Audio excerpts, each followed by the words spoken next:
Are we all in on Marani? Yes, everyone is in now. All right. So, good morning all. Happy almost November. Don't know what's happened to 2021, but here we are. So it's nice to see and hear all of you. Thank you for being with us today. We appreciate everyone taking the time to join our call this morning. Just a reminder, the work of this commission is guided by some strategic goals, and I think we'll share those on a slide at some point, but that is the work ahead of us today. I just want to start having this moment, so you're all going to experience my moment with me. I just want to say, seems like each meeting we start and we try to lift up things in our environment that are happening that are difficult, COVID and drought and the situation in Afghanistan. So I just want to say out loud, those are all still with us. People are still struggling with all of those. So as we all try to work through those issues in our lives and in our communities, just wanted to recognize that they don't go away in the next meeting. And if they were all that easily solved, I think that would be one thing. But so just to acknowledge that there's all of that still out there. And so to all of us, just try to stay together and as a community, and we will get through that. So I think that was a moment as I saw your faces on my screen that occurred to me. Welcome back to Commissioner Alvarez. The last time we saw Commissioner Alvarez on a screen, we were privileged to see the baby. I don't see a baby today, which is really disappointing. Wake her up. Let's get her on camera here. So anyway, welcome back and congratulations to you and your family. Nice to see you again. Thank you. Yes. So things get like kind of need an uplift. Can you wake her up and bring her to the call? Because she's so cheerful. It's really hard to be unhappy when you look at that sweet face. All right. So again, thank you to all of you for being here. So let me start with a couple of announcements. The next meeting is November 18th, and that agenda will be posted on November 8th on our website, so take a peek for that. The September 2021 Commission meeting recording is now available on our website. If you would like a recording of another meeting, you can email the Commission staff and we will provide that for you. The next announcement I want to share is that we will be creating a new subcommittee focused on children's mental health issues, and Commissioner Barrett will lead that work, and thanks to him for that leadership. I will serve as the vice chair of that work initially as I transition out of this chair role, and the intent of that work is really just to help us align our work around kids with all of the other initiatives around kids' mental health that are happening across the state. I think we've all commented that the increased attention and funding is really important, and the missed opportunities possible if we don't get that as aligned as we can would be something we don't want to see happen. So that is the intent of that committee. Commissioner Barrett, do you want to make a quick comment about that? Anything you want to add? No, just that I think that I think that we're in a unique window of time right now where children's mental health has finally moved to the forefront of people's thinking. It's not that these crises weren't in place before COVID or before the last few years, but I think the attention brought to them gives us a significant opportunity to align the what I think is incredible work that this commission and Mental Health Services Act has done, particularly through children's mental health integrated with schools, with the broader and ambitious initiative that the governor's bringing. So I'm excited about the work and excited to work with you all to make sure we take advantage of this moment. Yeah, so thank you for that. And so to those on the call with us, just we'll keep you posted on that work as we proceed here shortly. The next announcement, I know there's been a lot of interest in having a report here on the Help at Hand update. We had some staff and commissioners pay a visit to Orange County. I don't recall when recently, end of September, I think. We were not able to get that on today's agenda. We hear the request. We are attending to the request. We are not overlooking the request. And so we've consulted with Commissioners Boyd and Danovich through their work around innovation. And we will have the Help at Hand update in the first quarter of 22. So please know it is on the radar, and it will be on the agenda in that first quarter of 2022. So I just wanted to say that out loud for those of you that are particularly interested in hearing about that. My next announcement is on November 5th. Our Commissioner and Santa Barbara County Sheriff Bill Brown will join other subject matter experts on a panel highlighting the opportunities for crisis services during the Words to Deeds conference held virtually this year. That panel will be moderated by our own staff, Ashley Mills, and it will include presentations and discussion on the new 988 number and the local efforts to implement the Crisis Now model and a law enforcement mental health co-responder approach. So maybe Commissioner Brown, you could give us a quick 10-minute synopsis of that panel presentation after you do that next month. We'd love to hear that. Well, we'd be glad to. Yeah, thank you. Yeah, so maybe Toby, we can add that in the November agenda. Just a brief. It's interesting to hear other people's learning, so look forward to that. So next is some staff changes. I'm going to call on Brian. Where's Brian? Oh, there he is. Brian Sala from our team to announce some changes in our staff. Brian. Thank you very much, Chair Ashbeck.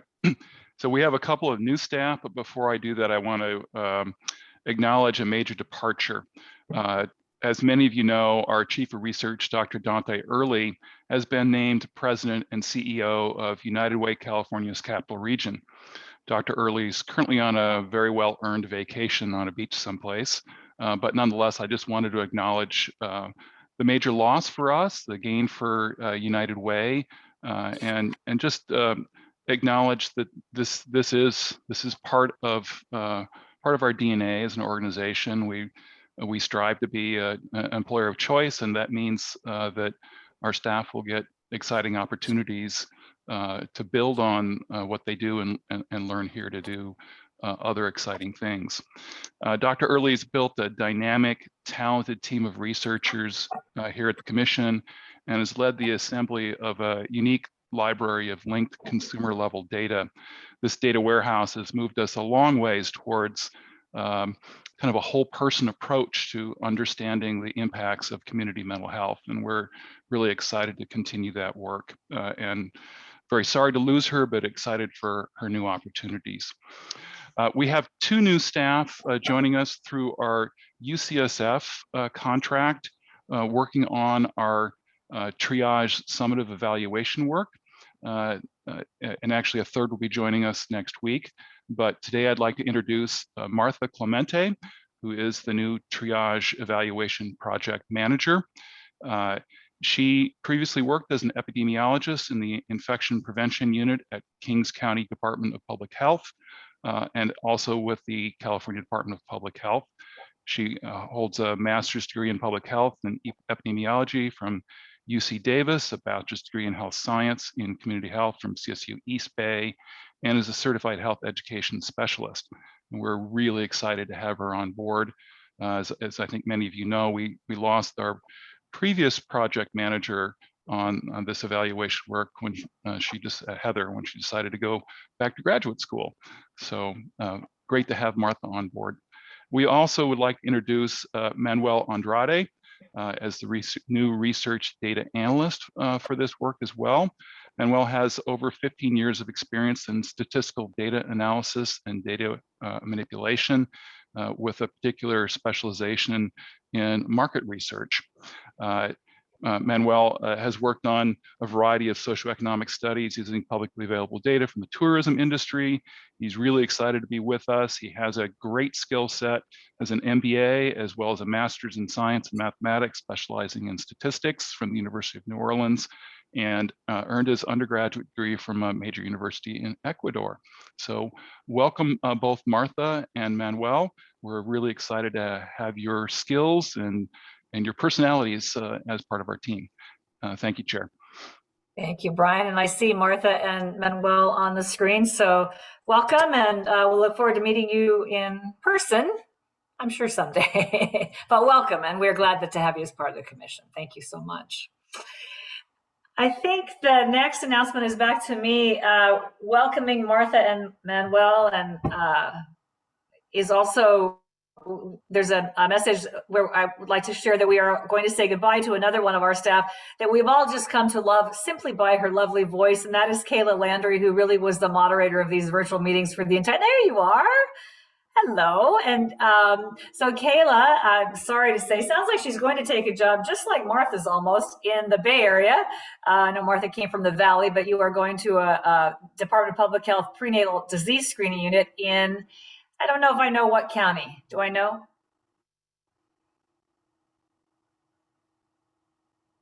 Oh, she's on mute. See, someone let her off mute. You gave up control and now you can't even speak yourself. Where are you headed, Kayla? Call me in Alameda County. Alameda County. So Kayla's really served as our lead on the Commission's Early Psychosis Intervention Grant Program. And I've personally come to rely on that calm, we got this, don't worry. So we will miss you from the work perspective, but certainly from these commission roles. And as I said to Kayla, if she ever wants to figure out a career, her next career could be in radio or something because of her wonderful way to communicate. So thank you for your work here. Yay. So we will miss you. Godspeed in your new journey. So thank you for your contributions while you were here. Thank you so much. I appreciate it. Thank you so much. And thanks for talking. Just thanks for talking. Thank you so much, Kayla. And best of luck to you. Let me now invite the chairs of our committees to give us some updates on their work. Commissioner Danovich, would you like to give us an update on your research work? And then Commissioner Islami-Templin, you will be up next. Yes, Chair, happy to do so. First, congratulations to everyone on the transitions. It seems like the reports at the national and the state level about the level of turnover and change that's happened kind of as this pandemic proceeds on or moves into the next phase are very much felt locally as well, but it's wonderful to see folks transition to other great new opportunities. Since our last meeting, the Commission's research was featured at the American Public Health Association meeting. There were a couple presentations that were made, one entitled Child Custody Loss Among Parents with Serious Mental Illness, and another on the impact of COVID-19 on pediatric mental health. In addition, over this past month, Commissioners Barrick, Carnevale, and I met with Toby, Brian Sala, and Dante Ewing to review our current research and evaluation priority areas and discuss their alignment with the Commission's strategic goals, really to engage in some strategic planning and help us decide on a way forward. And then finally, as you just heard from Brian, Dante Early, our chief of the division, has accepted the position that was just described and will be searching for her replacement. I just, on a personal note, I would add that I appreciated the energy, humor, compassion, and intelligence that Dante brought to her work, and very, very excited for her, though it's bittersweet to have her transition. I hope you'll join me in congratulating her. That is all that I have. Thank you, Commissioner Danovich. I think we all will second Dante's contributions here. I am not a research person, but she made me think it was interesting, so that says a lot. She was very skilled at what she did, and so yes, good opportunities are available to great people, and so she's definitely has that. So thank you for that. Commissioner Islami-Templin. Thank you. Good morning, Chair Ashbeck and everyone. I will give the update on the Client and Family Leadership Committee, and we met on October 19th, continuing our work on Peer Specialist Certification Implementation Guide. The committee received an update from Cal Mesa on the implementation of SB 803 Peer Support Certification. We engaged in a question and answer session, and the committee and participants advocated for an open process for providing input that includes perspectives of all of us, especially underserved racial and ethnic groups.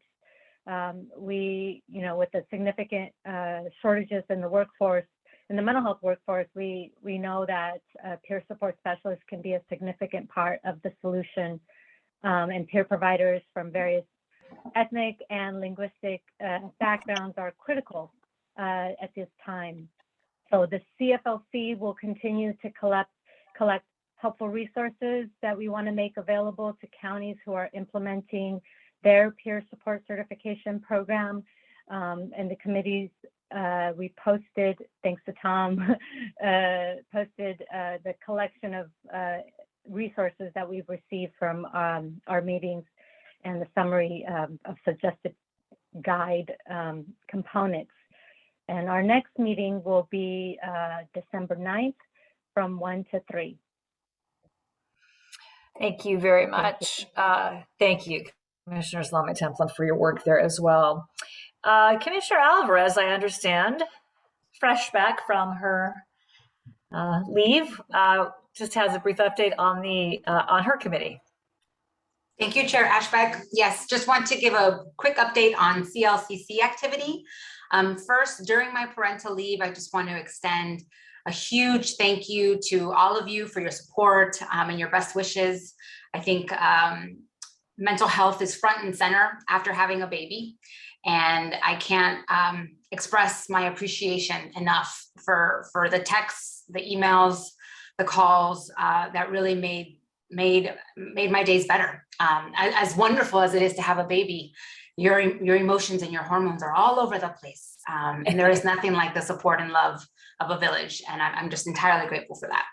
I also want to extend my appreciation to Tom and in particular, Richard Zaldivar, one of our committee members, who facilitated our last meeting in July when I was freshly on maternity leave or parental leave, and facilitated a discussion with members of the CLCC and the public, particularly around racial equity and how our mental health programs can better meet the needs of our diverse communities. In particular, we heard from members of the CRDP and heard a lot more in detail about their programs and initiatives, and want to extend our appreciation to them for being part of that discussion and for continuing this learning journey with us.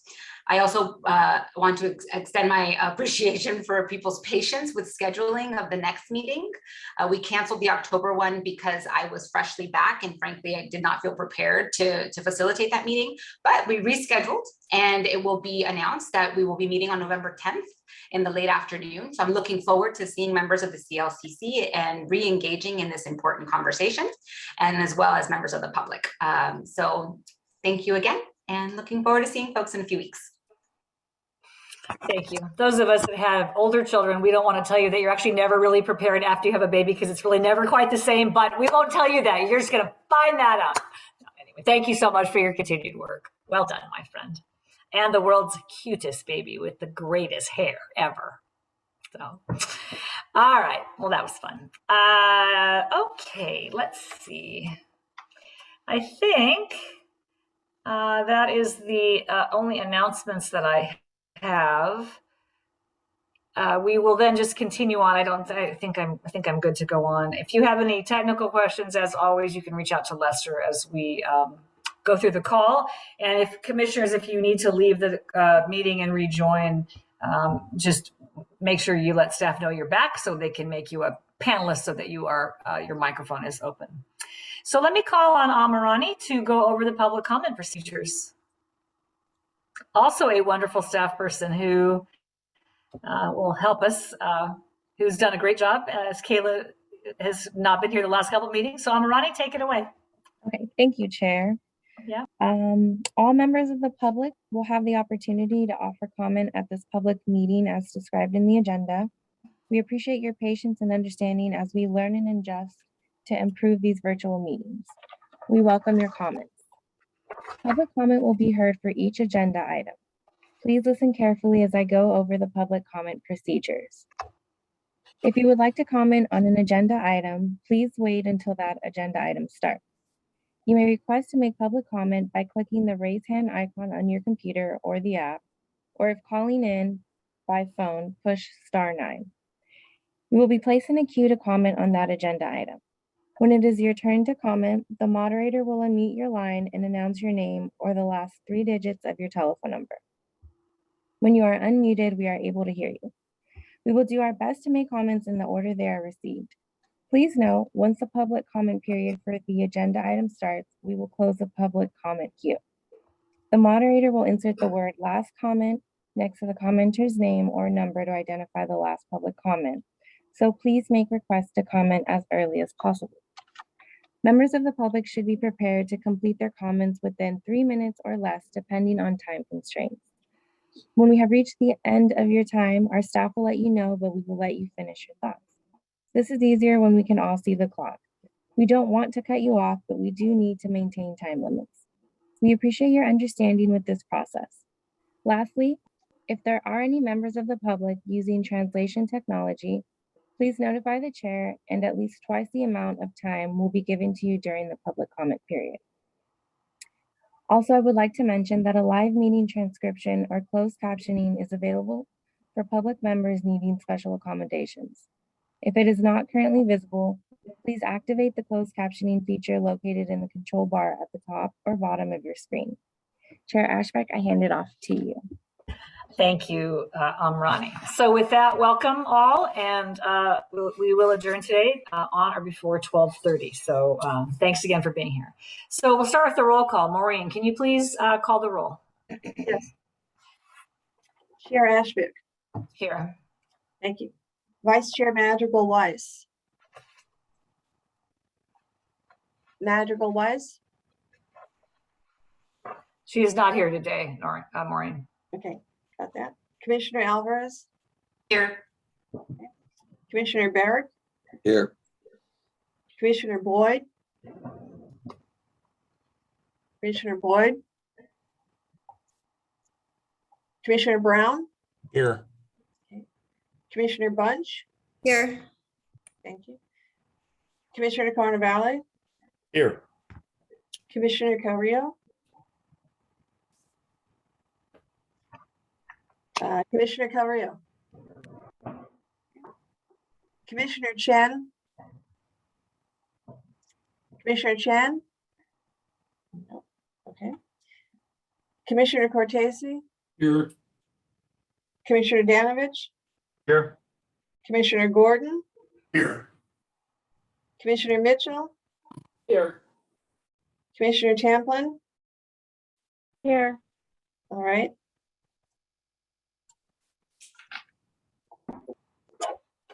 Maureen, We have sorry, 11 Maureen, it members. looks like Commissioner Chen just joined by phone, so I unmuted her line for her. All right. We're taking the roll. Hi, everyone. Commissioner Chen. Yes, present. All right. Thank you. Present. Thank Thank you. you very much. We have 12 members present. We have a quorum. Thank you, Maureen. So first on our agenda is general public comment. So this is the time for folks to offer comment on items that are not on our agenda for today. So remember, click the raise hand button, press *9 if you're on your phone. And if you have a comment on a particular agenda item, just hold on until we get to that item as we go along. So we will begin this portion, and Ronnie, we will invite you to unmute the line of our first commenter. And if you can keep your comments to 3 minutes or late, 3 minutes or less, that would be great. It all rhymes together somehow. So, Ronnie, please. Okay, our first commenter is Craig Durfee. Your line is open. You can go ahead and speak. Yes, Honorable Commissioners and Administration, founder of Parents' Right of Development Children, I have taken my 5 years of research as a public comment. I've been a founder of this organization for 23 years, not to put my feathers on my head, but I am the record Congress for the fight for autism.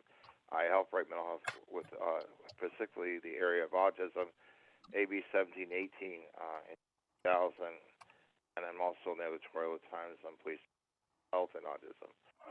I think that the hearing of Megan, whistleblower in Congress, 3 hearings, on it, and so the British, I've been following that from my .com site, that this is a screen time.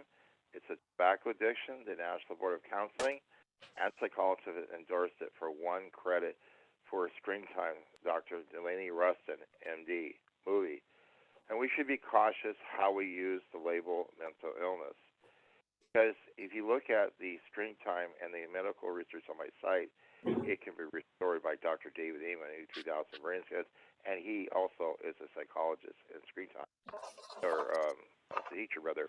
But he also said that psychologists can't see. And then for the fact that we are not being cautious, these children, which President of the United States warned us they have little guidance, and our parents basically too, I would say, we're going to lose the ability to hire police officers and other professions. Because I look at the background of the grade school and they were labeled mental illness. We need to be mindful of what we wish for, because some people have alcohol addiction, candy addiction, horse racing, gambling, and drugs, but we don't label them mentally ill, do we? So I ask you to take a great consideration when you form this committee. That I applaud that. It needs to. But they're also, out of respect to all of our state legislative body, you have a lot of great young people who were brought from the university, and they don't understand the mechanical part of screen time, which is called logarithms. And I urge this commission for laboring this for over 5 years of the 23 in calling and trying to convince them they don't want to learn. Yet Utah has a great concept. It's in the body of my letter about having technology, but with being it safe. The other thing is that if we're going to do this right, we need to understand that the commission and recreationally in our cities and our schools have a way to help bring about that connection with called civic engagement, AB 2417. It should be mandatory, and you should fund it, because it will bring activities that will be the social connection and be able to help rewire the brain, because it does show through Dr. Damon on YouTube, 3,000 brain scans. Thank you, Craig. Your 3 minutes are up. Please wrap up. Yes, I would ask you to take my letter and work with the commission where we can help you. Thank you, Craig, for your comments. Next, please. Stacy, your line is open. You may go ahead. Good morning, commissioners, and a special welcome back to Commissioner Alvarez. On behalf of Remco and others, we want to let you know that you were missed, and we really congratulate you on your new family member. Today, I want to speak about SB 1004, which was passed by the legislature and signed into law in 2018. The language of this bill provided for the OAC to establish new PEI priorities for spending at the local level. The OAC formed the PEI subcommittee in response to SB 1004. The community stakeholders have been attending subcommittee meetings since 2019, waiting to give input into the development of the new PEI priorities, and for this committee to discuss the process of how the new list of PEI priorities will be established. Since no meeting or public listening session held by the PEI subcommittee has set aside time specifically to discuss the new list of PEI priorities yet, I would like to get on the record the following on behalf of Remco and the California Reducing Disparities Project leadership. And we want to do this before the subcommittee report comes out. We strongly recommend that transition age youth who are not in college are added to the list of priorities. Currently, only transition age youth who are enrolled in college are on the list of priorities. Who is disproportionately not in college? Tay from BIPOC or Black, Indigenous, and communities of color. We also recommend that programs utilizing community-defined evidence-based practices, or CDEPs, are also in some way added to the list of priorities. BIPOC and LGBTQ communities often prefer or benefit more from these approaches rather than traditional evidence-based practices. Although it has been implied that the PEI report that the subcommittee is developing may address the PEI priorities for spending at the local level, we would like to make it clear that these are our strong recommendations. Thank you very much. Thank you, Stacy. Tashi, your line is open. You may go ahead.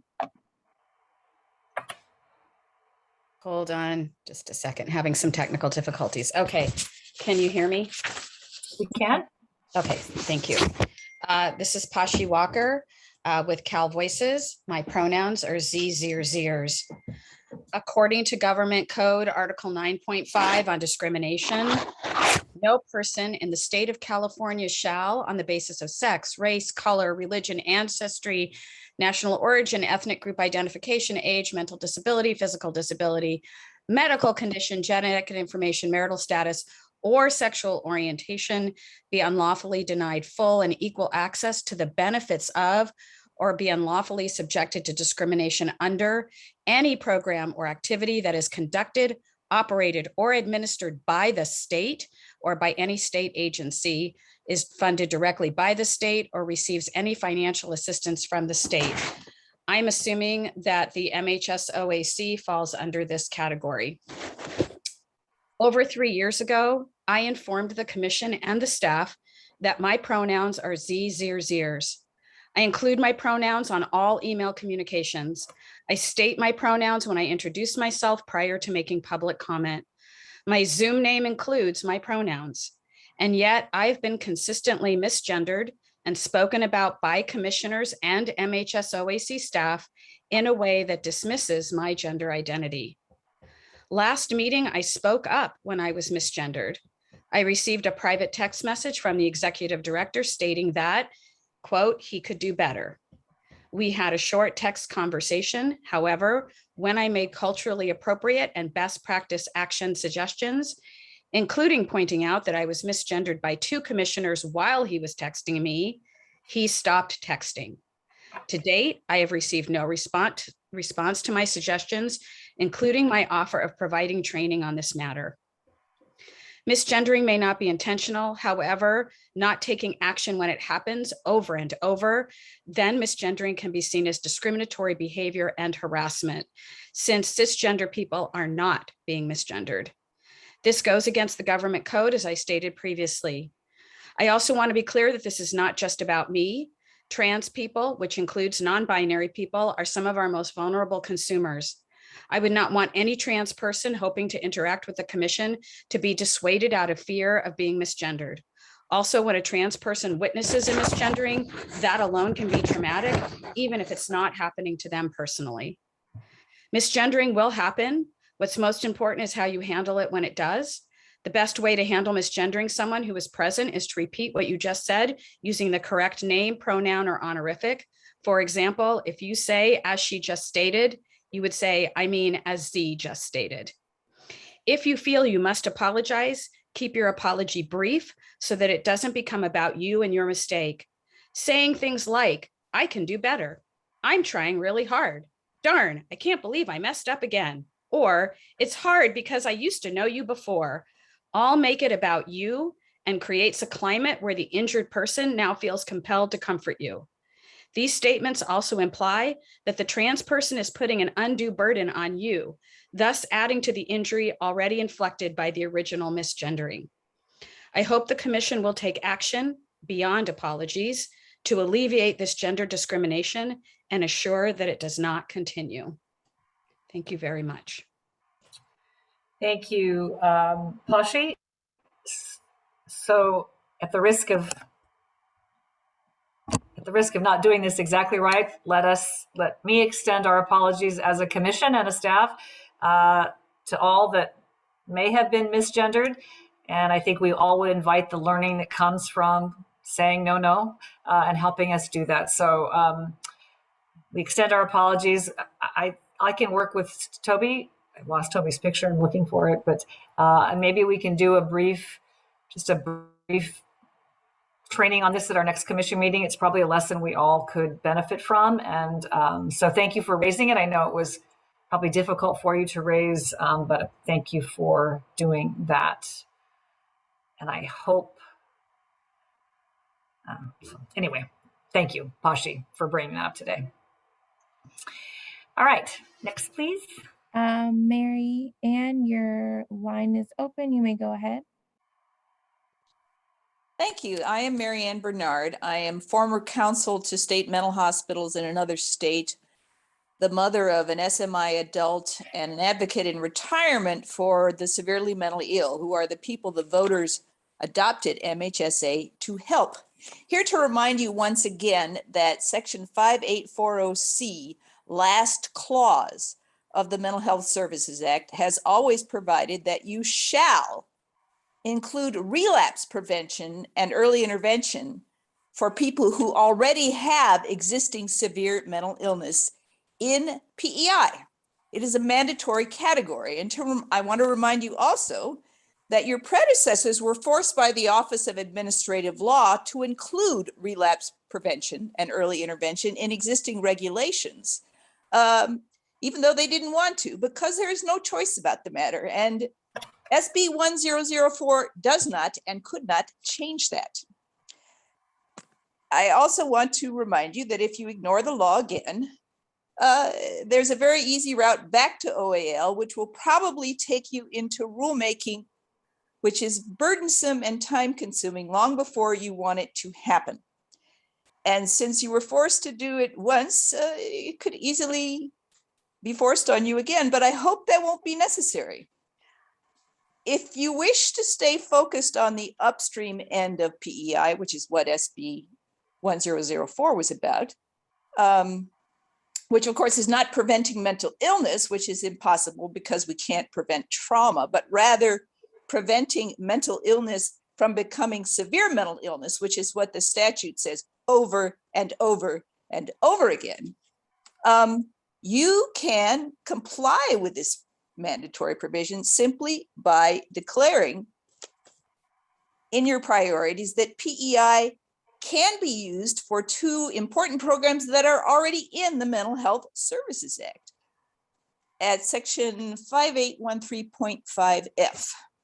One of them is Laura's Law, which is simply summarized as early intervention for someone with a severe mental illness with a pattern of recent dangerousness, such that they don't need to become dangerous again in order to get help. And then the other program, which has been in the Mental Health Services Act since the beginning, but has been largely ignored by the counties, same section of the Act, is for diversion and reentry programs for SMIs who are either headed into or out of our local jails, which is where they end up these days in overwhelming numbers. And it is the last place in the world that is healthy for them. So I know that this group has the talent to do more than that with PEI. Marianne, your 3 minutes are up. Please wrap up. To be more creative about what to do. But if you will simply do that, simply allocate funds to those two provisions, which are already part of the law, you will save lives, reduce crimes, and eliminate a lot of human miseries for SMIs and their loved ones and the public. And that includes all members of all protected groups, because severe mental illness crosses all lines. And in my opinion, at least, that should be a priority in the upcoming PEI rethink. Thank you. Thank you, Marianne. Okay, Steve, your line is open. You may go ahead. Thank you very much. My name's Steve McNally. I'm a family member from Orange County, California. I am on an appointed county board. Nothing I say today will be reflective of that or any private boards that I also participate in. Hey, Steve, could you do me a favor? Could you lower your camera just a little bit? Because all we see is that super awesome picture behind you, which is a great picture. There you are. Oh, There you are. okay. There you go. Thank you for letting me know, because I'm not really looking over there myself. It scares me too much. I hear that. So, you know, we're going to be entering into a new era, which might be similar to 2004, where all of a sudden counties were going to be awash in money. And I attend a lot of meetings, and I see people who can manage up and they can manage down. They are not always looking just up to the top. And I'm very confident in the people that Department of Healthcare Services have surrounded with, Kelly Pfeiffer surrounded herself with.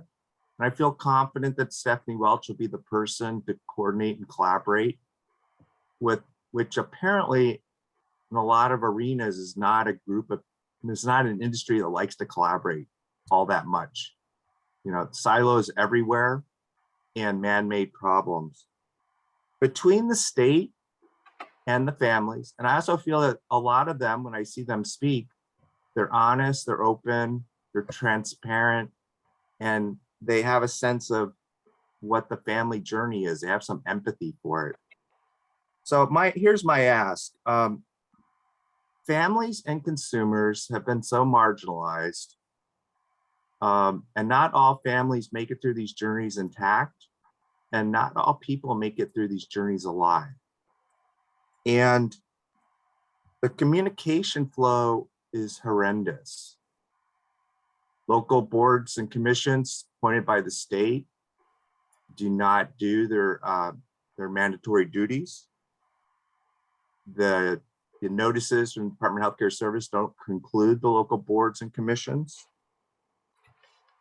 And so what I'm asking for is that we make it very clear what MHSA funds can and cannot be used for. There seems to be a tribal knowledge going where people decide what it can be used for, and then they say it can be used for, and then you say, well, show me the statute, show me the information, and it doesn't go anywhere. Or you say, show me the policy that is reflective of what you're doing, and we don't see a policy, but we get a big, strong statement. So I've always appreciated the opportunity to be able to speak openly here. It's not easy, and I hope you guys all have a great day. Thanks, Steve. It's a good suggestion. Next, Okay. please. Next, we have Hannah. Your line is open. You may go ahead. Hi, good morning, commissioners. This is Hannah Bickoff from Cal Voices. I'll keep it pretty brief today. This morning, I just had a question related to meeting duration and agenda development. I wanted to inquire as to why commission meetings have been shortened to 4 hours when they were previously an entire day. Given the significant travel time saved by hosting virtual meetings, we feel that it's important to elongate these meetings in order to effectively discuss matters that are most important to stakeholders and community members. Thank you so much for considering my request. Thanks, Hannah. Okay, Derek, your line is open. You may go ahead. Hello, everybody. My name is Derek Duong, and I am with CAYEN, the California Youth Empowerment Network, a statewide program of Mental Health America of California. We represent transitional age youth, also known as TAY, around the state. And TAY, of course, is defined as a 15 to 26-year-old. We know that a significant amount of TAY are not enrolled in junior colleges, universities, or trade schools. By prioritizing TAY on college campuses, we miss connecting with a significant amount of TAY. Mental health services monies should not be priorities to supporting TAY on these campuses, but instead throughout the entire community. CAYEN respectfully requests that the PEI regulations do not prioritize TAY on campuses. Additionally, from our work throughout California communities, we know that community-defined practices play a significant role in the wellness, recovery, and supports of TAY. CAYEN respectfully requests again that community-defined evidence-based practices be included in the PEI regulations. Thank you very much. Thank you, Derek. Okay, we have Sonia. Your line is open. You may go ahead. Hello, good morning, and thank you so much for the opportunity to be here. My name is Sonia Young Adam. I am CEO of California Black Women's Health Project, and I want to just thank you and appreciate you, Chairman Ashback, for the space. Welcome back. Commissioner Alvarez, we're so glad to have you back, and I look forward to seeing you at the next CLCC meeting next month. I want to just reiterate the comments that were made by Stacy Hiramoto from REMCO and CRDP, as well as Derek from CAYEN, that we strongly advocate in our work at California Black Women's Health Project that TAY youth who are not in college, who, as Stacy mentioned, tend to be students of color, Black, Native American, LGBTQ, students who are, from marginalized, young people who are from marginalized communities. And, for them not to be included in PEI is, it just feels on every possible level just simply wrong. And so, we certainly hope that the commission will, reevaluate, that language and make it more inclusive. Additionally, California Black Women's Health Project is a part of the CRDP. We operate a program called Sisters Mentally Mobilized, and it is one of multiple community-defined practices that we offer through our programming across the state of California, leading with Black women and girls, but also for Black families and other parts of Black communities. And, we strongly, advocate that the commission include community-defined practices in the PEI language. At the local level, I see, because of, our work, with at least 5 counties actively in the state of California, that there is a struggle to, ensure the integration of community-defined practices into, PEI funding. Often I see it, having to be included as one-offs, as innovation approaches and such, which is shocking a little bit because our community-defined practices, while seemingly innovative, many of them, we've had to operate, for long periods of time because there aren't sufficient services in mental health to serve our population. So I'm just asking, as Stacy and Derek mentioned, that there be a consideration of adjusting the language around K and integrating CDEPs. Thank you so much. Thank you. Appreciate the time. Thank you, Sonia. Okay, next commenter, we have Nina. Your line is open. You may go ahead. Good morning, everyone. Dr. Nina Moreno with Safe Passages. Thank you for this opportunity to provide public comment. In addition to being the Research and Strategic Partnerships Director with Safe Passages, I am also one of 35 local evaluators with the California Reducing Disparities Project. I'm also a member of the CRDP Cross-Population Sustainability Subcommittee. Commissioner Alvarez, congrats on your new bundle of joy. And to my colleague Pashi, thank you for your comments. They spoke for me as well. I just want to make a quick note that, former colleagues of mine have already commented on. It has to do with SB Senate Bill 1004, passed in 2018 on the PEI priorities for funding. I understand that a draft of these priorities will be released in the near future. And I'm just wondering, what is the time frame for this? And I also understand that there'll be, that the public will have ample opportunity to provide public comment, and I do look forward to this opportunity. And I also hope that there will be ample notice to the public about these public comment opportunities. I just want to make sure that it's noted for the record that both Safe Passages, but other organizations within CRDP Phase 2 support adding TAY Youth, but also community-defined practices to the new list of priorities. I could say a lot more about that, but I'm going to hold my comments for when there is a formal public comment opportunity on the draft. Thank you all, and I look forward to working with you all in the future. Thank you very much. Okay, we have Fausto. Your line is open. You may go ahead. Good morning, and thank you once again for the opportunity to say something. I was given a piece of memo to talk about this, and then I also agree with Stacy Hiramoto. We are Integral Community Solutions Institute with the CRDP project as well, and one of the things I was given and asked is to talk about I guess there was a gap on the the gap on the budget. And then it will be crucial to not have this gap between the contracts, as many agencies do not have another source of funding. And many of them will go down, will go under if this gap is seen, because I believe it's a 2 months gap.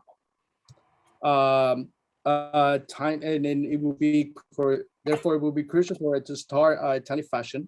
We will support, as always, we suppose any legislation that support it to eliminate any gap in these fundings, as well as we will support, we trust Stacey Hiramoto. We will work with her, close with her, and then we will trust her, and then we will always support her and all of her doings.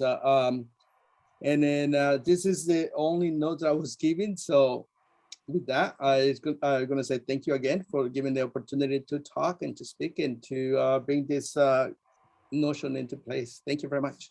Thank you very much, Fausto. I think that is our last public comment, if I've got this right. Is that right, Amrani? Yes, that was our last public commenter. All right. Thank you all for your comments, and staff has noted the questions, and so we'll attend to those as we go along. All right. So the first action item is the approval of the September 23rd minutes. They were in your packet. There are public comments on these minutes. Raise your hand. Click that raise hand button or press star 9 on your phone.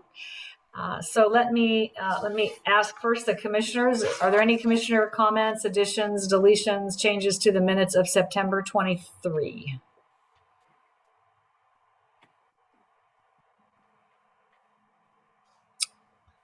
Not hearing or seeing anyone waving at me. So, Commissioner Barrick is waving at me. No, I just see a raised hand from Pashiwa. Yeah, we'll get to that. Thank you, Ken. All right, no commissioner comments. We'll open the public portion. Amarani, can you invite Pasha or others, if there are more, to comment on the minutes, please? Yes. Pasha, you may go ahead. Thank you. Pashi Walker with Cal Voices. My pronouns are Z. In the minutes, it's quoted that Executive Director Ewing stated, corrections to the minutes can be made as part of the adoption process of the minutes. The challenge is that meeting minutes are not verbatim, but are a summary of the discussion, and that a verbatim transcript is cost prohibitive. I just would like to make a formal request that action items should be recorded. As an example, the Calusa Innovation Project that had been approved by Commissioner Ashbeck and Executive Director Ewing stated both genders will be served, male and female. When I brought this up at the meeting of August 26th, Commissioner Ashbeck said that she was not aware and would look into it. This promise of action was not recorded in the August 26th minutes. When an action item is not recorded, how can advocates or others ensure that the item is addressed in the future? I have a second topic as well. On pages 6, 8, and 12, the pronoun they was used for me. For example, on page 6, it says Pashi Walker asked to strike that they are still co-director of Out for Mental Health. Although I appreciate that the scriber is attempting to not misgender me, the scriber did not use my correct pronouns. I use zir, not they, them. As the scriber did choose to use the correct pronouns for cisgender speakers, it could be considered discriminatory that their pronouns are honored while my pronouns are not. First, I request that my pronouns be corrected in the minutes today. I also strongly urge that the commission develop a protocol to assure that no one is mispronounced or misgendered in the minutes. This could include a protocol that everyone is addressed as they, them, or that no pronouns are used, or that the scribe is made aware of the person's pronouns and uses them correctly. I do not think it should be upon the scribe to have to make this decision. I think it is in the purview of the commission, and therefore I request that you develop, or the staff develops, that protocol. Thank you very much. Thank you, Pashi. Is there other public comment on the minutes, Ronnie? No, that was the last public commenter. All right. So we'll close the public comment on the minutes and bring it back to the commission for further discussion or a motion or something other than those two options. I will ask if we can correct the minutes on the pages that Pashi noted, 6, 8, and 12. 6, 8, and 12, I think I got that right. We can just correct the pronoun reference to Pashi. That would be great. I'll make the motion with those corrections. Thank you, Commissioner Danovich. Is there a second? Second. All right, there's a motion and a second with the corrections as noted. Maureen, would you call the roll? Yes. Commissioner Alvarez, She has stepped away momentarily from the meeting. all right. Commissioner Barrick, Yes. okay. Commissioner Boyd, absent. Commissioner Brown, Aye. Commissioner Bunch, Abstain. Commissioner Carnavale, Yes. Commissioner Carrillo, Commissioner Chen, Approve. Commissioner Cortese, Aye. Commissioner Danovich, Aye. Commissioner Gordon, Aye. Commissioner Mitchell, Approved. Commissioner Tamplin, Commissioner Tamplin, Commissioner Wooten, Vice Chair Mandrigal Weiss, Chair Ashbeck. Aye. All right. The motion passes. Thank you. Our next action item is regarding Mental Health Student Services Act. We are going to take a look at an outline for the allocation of additional funding to support this work. And the action will be to allow the executive director to award the grants to the highest scoring applicants. Again, if you'd like to comment on this item, click that raise hand button or star 9 on your phone. And the presentation today will be from Tom Orrock, the Chief of Stakeholder Engagement and Grants for the Commission. Chair Ashbeck, I'm going to recuse on this item to avoid any perception of possible conflict of interest. I'd ask that staff text me when the item is completed so I can rejoin. All right. Thank you, Commissioner Barrick. Commissioner Chen, do you have a comment on this? You have a raised hand. Would you like to comment at this point?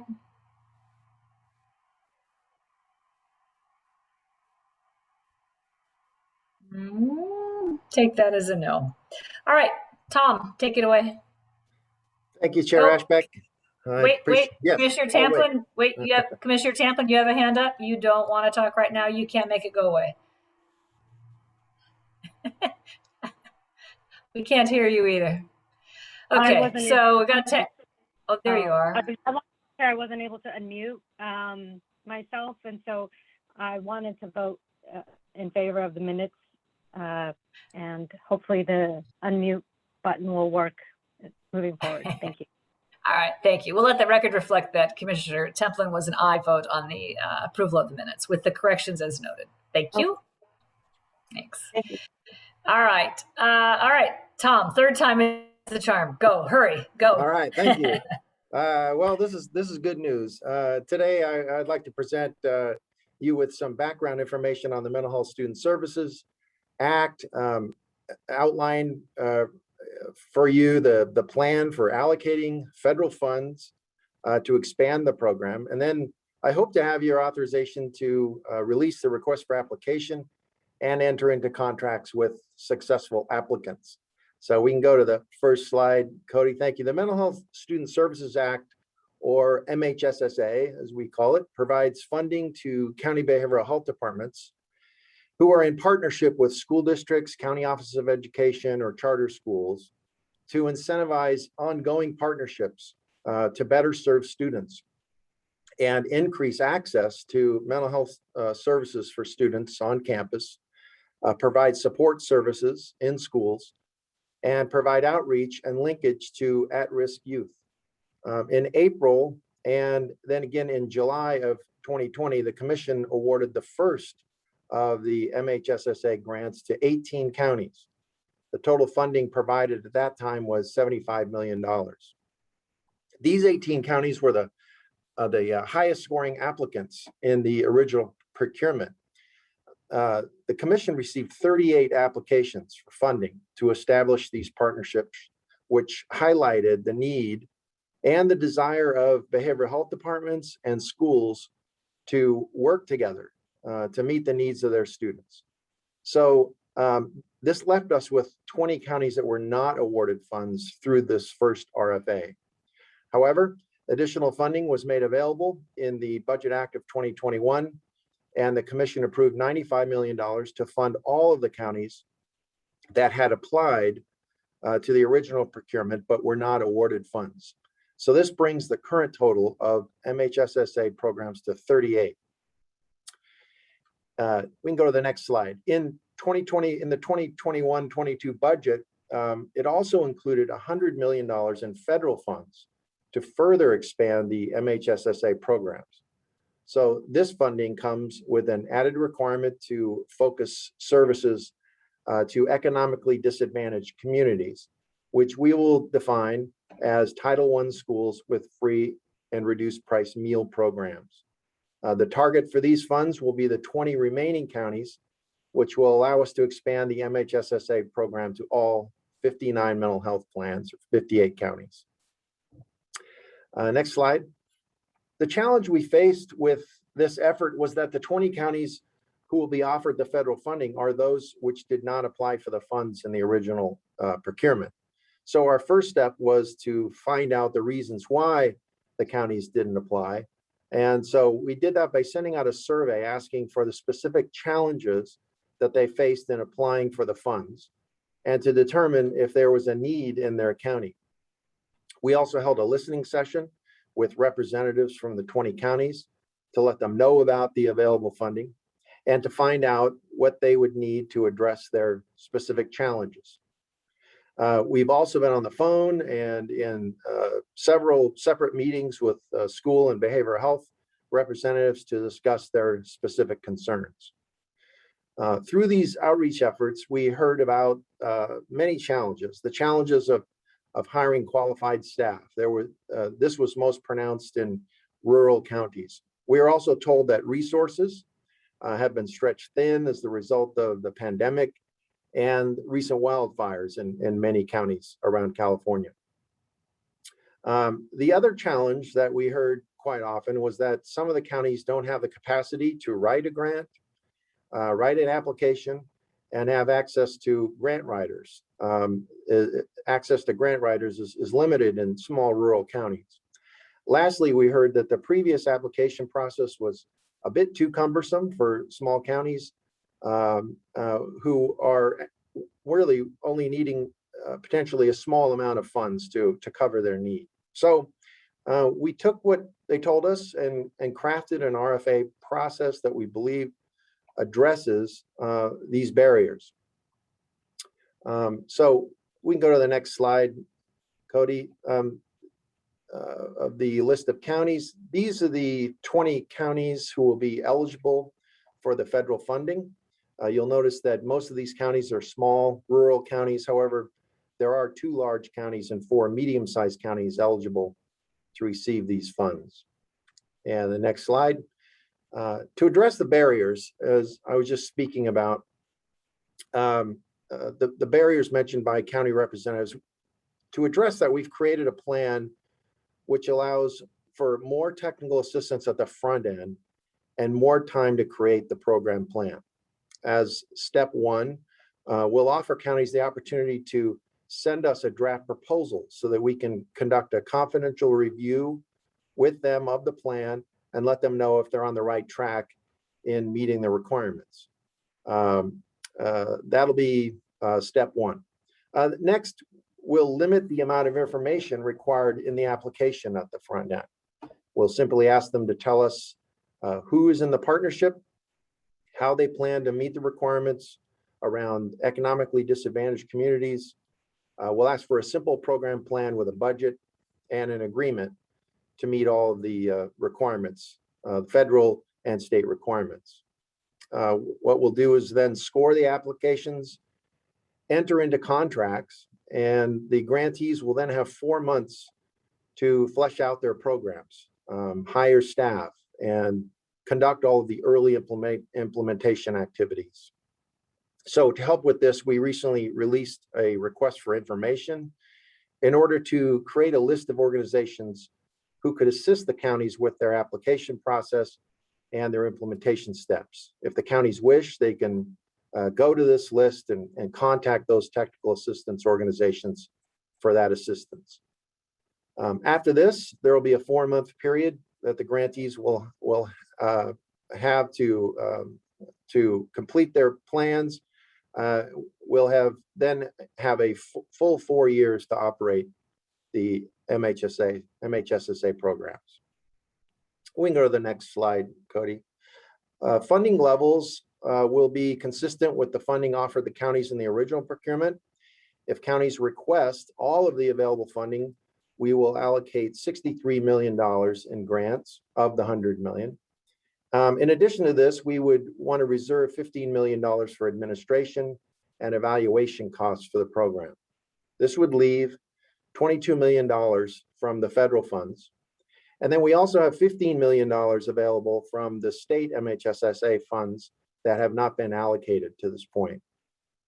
Yeah, it's anticipated that the newly formed Children's Subcommittee could determine the most appropriate approach for allocating these additional funds, both federal and state. So we can go on to the timeline next, which is a part of the application and included in the application, in the RFA, I should say. This is the timeline we have set up for the process. With the Commission's approval today, we'll release the RFA on Monday. Final applications will be due in January, and we hope to execute contracts by March of 2022. And then we can go to the next slide, Cody. The proposed motion is to authorize the executive director to issue the request for application to award federal grants and enter into contracts with eligible counties. I do want to highlight that this motion differs somewhat from previous motions to authorize the release of an RFA.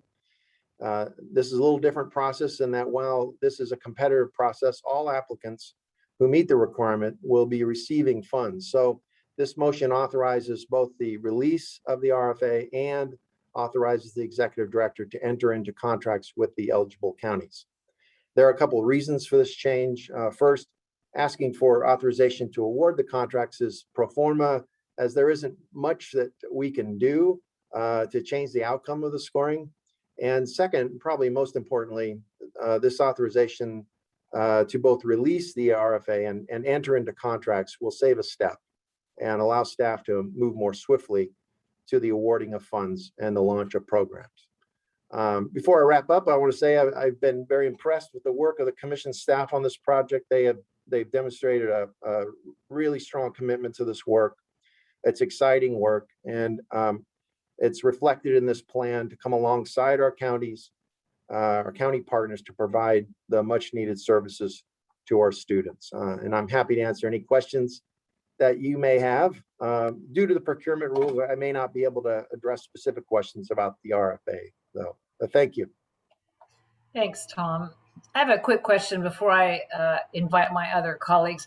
Is it possible that counties could simply take the plan of another small county, or it doesn't matter, and just so to speed up the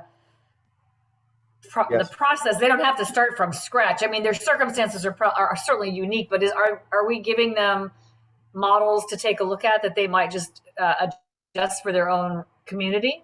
Yeah, we do this a lot in our conversations with these 20 counties specifically. We knew they were going to need some extra help. So what we tried to do at any time we could is to match them up with counties like counties who are, or counties who are proposing to do similar things like open wellness centers. So then we would connect them with a county who's doing that currently, or counties that are small and rural Yeah, so we're doing that as much as we can. I mean, it's one of the great benefits of having a collaboration and to be meeting with these county representatives often. Thanks. All right, commissioners, let me open up to the commission first. Are there questions for Tom or the staff on the this request and additional dollars into the Mental Health Student Services Act, or anything else that Tom talked about? Chair Ashbeck, I just wanted to note that I will be recusing myself from this also. Okay. All right. Thank you, Commissioner Templin. Any commissioner discussion on this request or the funding, etc.? I'm not hearing or seeing any. Let's open the public comment. Amarani, can you invite public comment on this item? Looks like there's just one right now, but might be more. Our first public commenter is Pashi. Your line is open. You may go ahead. Morning again, Pashi Walker, Cal Voices, Z00s. First, I want to commend the sensitivity to the challenges that small rural counties have been facing as you developed the RFAs, as you tried to make it so that there was more time and that you address their challenges. While I understand that the RFAs for counties are a different thing, for lack of a better word, than RFPs for example, the stakeholder advocacy contracts or any other RFPs you might give out in the future to community-based organizations. I just would like you to take that same sensitivity at that time and understand that small or even a little bit larger CBOs that are working with marginalized communities also don't have grant writers, also have to do this on their own time above and beyond what they're already doing that takes up their full time, and also face the same sorts of challenges, including possible fires, et cetera, that the small counties face. So that when you do release any RFPs that the community is responding to, please don't do it over the holidays. Please don't do it with just 6 weeks to go. Please take into account that if you want the best and the brightest, to acknowledge that everybody has challenges and give our CBOs the same accommodations that you give to our counties. Thank you so much. Thanks, Pashi. Okay, next public commenter is Tara. Your line is open. You may go ahead. Good afternoon, Tara Gamboa Eastman with the Steinberg Institute. Just really wanted to say a huge thank you. We're such huge fans of this program and are so thrilled to see it expanded statewide, and also echoing the sentiments that we're so grateful for the technical assistance that you're providing to these smaller, more rural counties, and just know it'll have a huge payoff. So thank you. Thanks, Tara.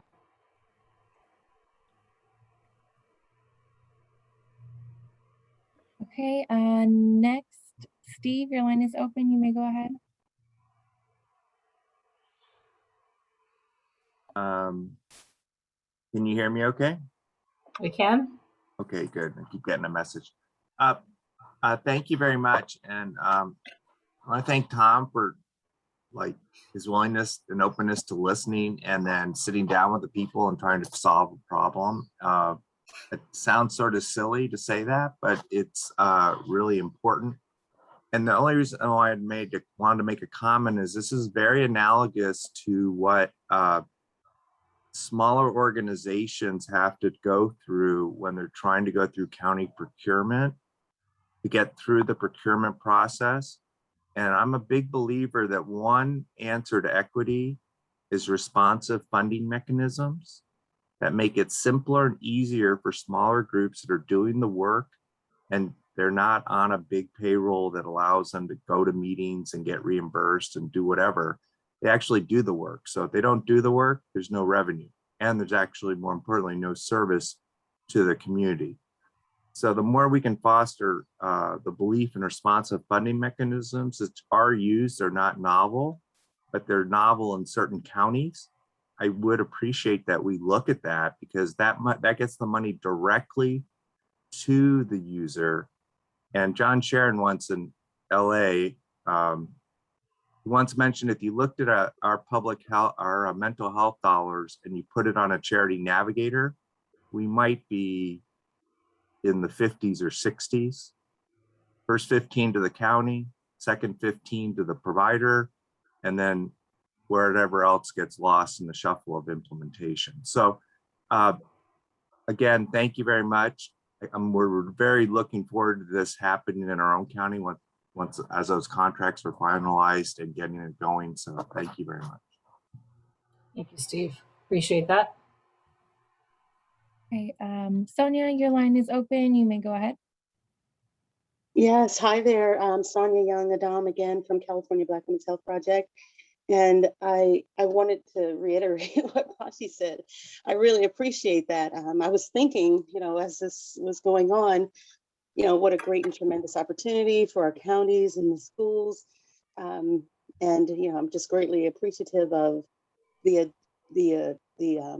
recognition, the adjustments, to ensure that, counties without, large resources, are able to, still potentially apply. But I also really wanted to just, just kind of uplift this work. I do have great hopes, that there will be equity, considerations across the board for this funding through the counties for these school programs. And I'm also excited, that, the state has the Children and Youth Behavioral Health Initiative, that it just sounds like with what the commission is doing and, plans for that funding across the state over the next several years is just a real recognition of the need to, emphasize and support better behavioral health care and interventions and, among our youth. Again, I just truly, continue to advocate very strongly and probably will be here in every possible opportunity, to just, remind, the commission and anyone else who might listen or provide an open space for comments that, Black and African-American youth, continue to, over-index in and be disproportionately impacted, by, historical and ongoing stress and trauma. Our plates in our communities, continue to weigh heavily on us. The pandemic, just serves to, remind us of all of the things that have existed previously. And as we prepare for this post-COVID stress disorder, I am excited that there is, funding and intentional investment in youth behavioral health. So thank you so much. And I appreciate the opportunity to make a comment. Thank you, Sonia. Okay, Angela, your line is open. You may go ahead. Hello, commissioners. Thank you. My name is Angela Vasquez. My pronouns are she, her, hers. I am the policy director over mental health at the Children's Partnership. Want to say what an exciting opportunity this is for the state to support the mental health of students, and particularly students of color and from historically marginalized communities, as our previous speaker mentioned, who are disproportionately impacted by historical oppression and ongoing racism and stress, not to mention the global pandemic and all that has brought on all of our communities. I did just want to uplift that the technical assistance sounds like such a great opportunity for counties to be able to put together quality applications, and just wanted to uplift this opportunity is also one for the commission and the state to support California's youngest learners. So those children who are ages 0 to 5. I wanted to make a note that most of the state's young learners who are in childcare and preschool programs are not actually connected to a large county agency like a county office of education, but rather are in small community-based organizations. Those children absolutely are going to be experiencing mental health challenges, social emotional challenges and difficulties related to returning back to childcare settings after potentially being at home with their primary caregivers or parents. And so just wanted to, again, uplift the opportunity for the Mental Health Student Services Act to support our youngest learners. We know that learning begins at birth and social emotional development begins at birth as well. And so just wanted to uplift this opportunity for the technical assistance to be mindful of supporting counties in reaching out to their small community-based organizations who are providing childcare and preschool services to these young children. Thanks so much. Thanks, Angela. Looks like there's one more, Amarani. Yes, we had one more come in. Amelia, your line is open. You may go ahead. Hi, my name is Amelia. I'm visiting here from Sacramento State's School of Social Work. I'm in my final year of my graduate program. I just wanted to applaud all the work and the effort being done and the attention being paid to the mental health, services of students, especially given that, nearly 50 to 75% of students don't receive mental and behavioral health services that they need. So I just applaud the work of everybody here. And just want to highlight the need for this, especially given in the pandemic and how, that's been exacerbated through, everything going on. And so I just applaud the work and appreciate it. And I look forward to seeing how it, plays out in the schools, and particularly the role that social workers can play in carrying out these services. So thank you. Thank you, Amelia, for calling in. All right, I think that concludes public comment. Is that right, Amarani? Yes, that was the last public commenter. All right, thank you to all for your comments on this item. I'll bring it back to the commission for discussion or questions before we entertain a motion. Chair, this is Dave Gordon. I just wanted to make a brief comment, and then I'm happy to make the motion to approve.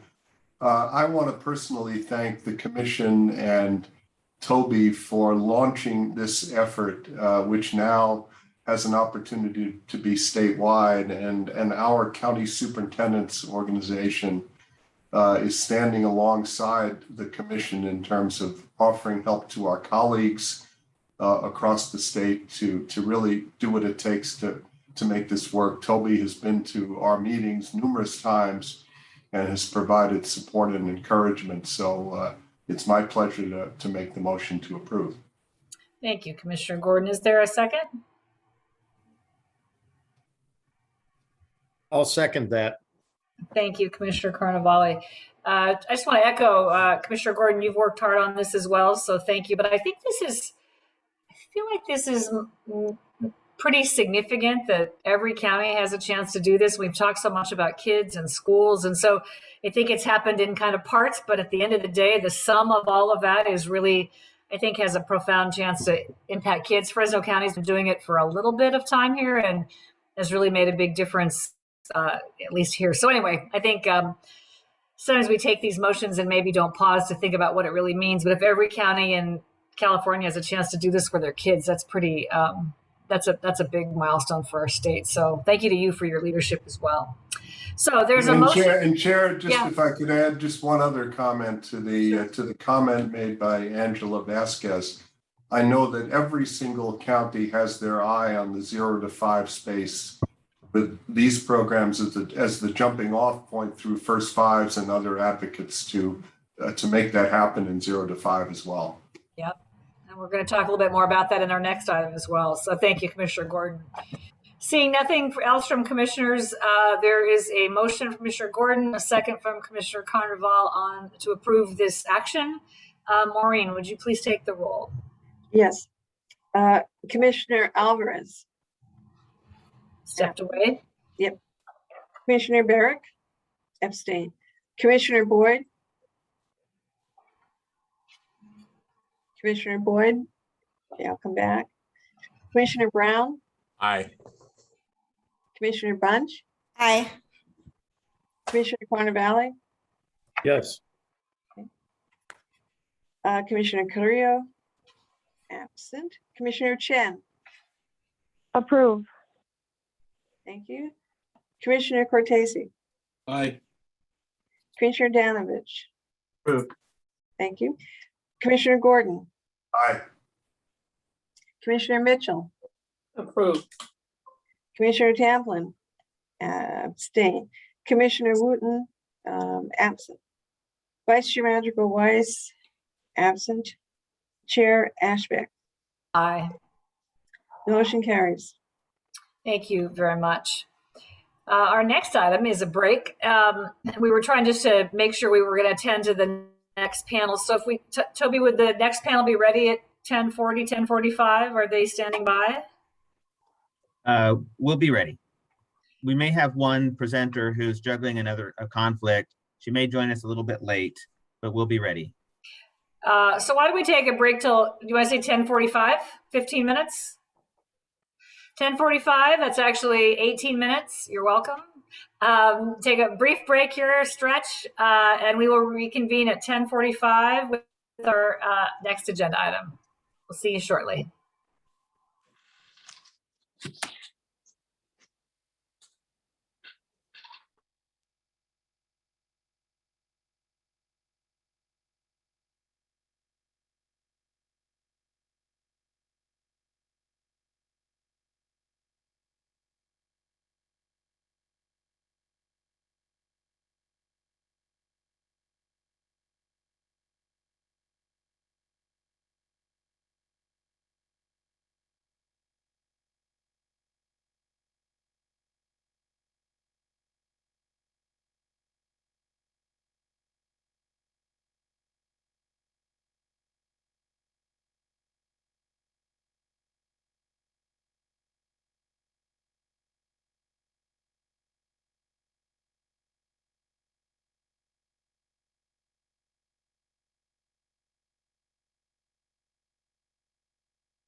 All right, all. It is 10:45.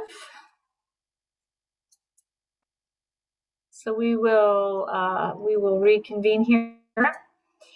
All right, so item number 3 is a panel on mental health wellness, the mental health wellness, gosh, I was gone too long. Mental Health Wellness Act Triage Grant Program. And the intention of this item is to help inform the commission as we make decisions early in the next calendar year on additional funding in this area. So we are trying to inform ourselves so that we're able to make those decisions as we go forward. The panel, I think, has the agenda, which I've now lost in the last 18 minutes. I've lost the agenda, but I found it again. The presenters will not include somebody from the Department of Aging, unfortunately. There was a scheduling conflict with the former director who was very excited about this opportunity and the chance to talk about older adults and the gap that we may want to consider when we think about crisis funding and triage funding around older adults. But she was unable to join, and we were unable to find a backup. So we'll circle back on that particular item as we go along. Toby, do you want to add anything to that? Well, so we'll come back. I'll make some comments. To kind of set up the panel, but I'll make comments then. Okay. All right. So again, this is set to go for the next, hour or so, a little bit longer than that. But if there are certainly welcome public comments. So click that raise hand button, *9 on your phone, and we'll look forward to learning from our presenters. So today, I think we have 3 folks ready to enlighten us and inform us, and we are grateful for that. Dr. Veronica Kelly is the director of San Bernardino County's Behavioral Health Department, and she's also the president of the County Behavioral Health Directors Association. Welcome, Dr. Kelly. And Dr. Scott Zeller is the vice president for acute psychiatry at Vituity. Nice to see you, Scott. And finally, we have Jackie Wong, who is the chief deputy director of the First 5 Commission. So with that, thank you all for being here. Toby, do you want to queue up the panel and then invite the speakers to whoever drew the shortest straw gets to go first? Yeah, so we're going to have Jackie go last. She's actually actively participating in a First 5 Commission meeting, and so she'll be joining us. And so we'll have her go third just so she can join us. This is Zoom enables us to actually be more efficient in this way, but it also means it's a little more complicated when we're jumping around, as Dr. Kelly knows, because she just came from a CBHDA policy forum. So, and Dr. Zeller is coming to us from Boston. He very graciously moved some of his travel plans so he could join us from the East Coast. So just for context, and the Commission's budget includes $20 million a year ongoing. So every year we have $20 million that is to support the SB 82 Mental Health Wellness Act. And we often refer to that as triage. And so as you recall, the Commission makes these grants available to county behavioral health departments, and that the money and the policy is designed to build out the continuum of care to do a couple of things: to reduce unnecessary hospitalizations and to reduce law enforcement involvement specifically. The focus is on crisis services. The focus is on personnel grants. And so the funding is used to hire staff. That has been a challenge in the past. And so we've asked Dr. Kelly to talk a little bit about that, because counties are the primary recipients of these funds. The Commission in the past has also said, let's prioritize half of these funds for children, and let's prioritize the other half for TAY and adults. And if you recall, the origins of the Mental Health Student Services Act work is a few years ago. In releasing these funds to the counties, the Commission set a requirement for a portion of the funds that these funds shall be used to build out that continuum of care through the counties, but with school partners. And so the Commission has been able to use these funds to be responsive to gaps in the continuum of care and to incentivize some partnerships that have been very successful, as evidenced by the conversations that you've heard in response to the Mental Health Student Services Act.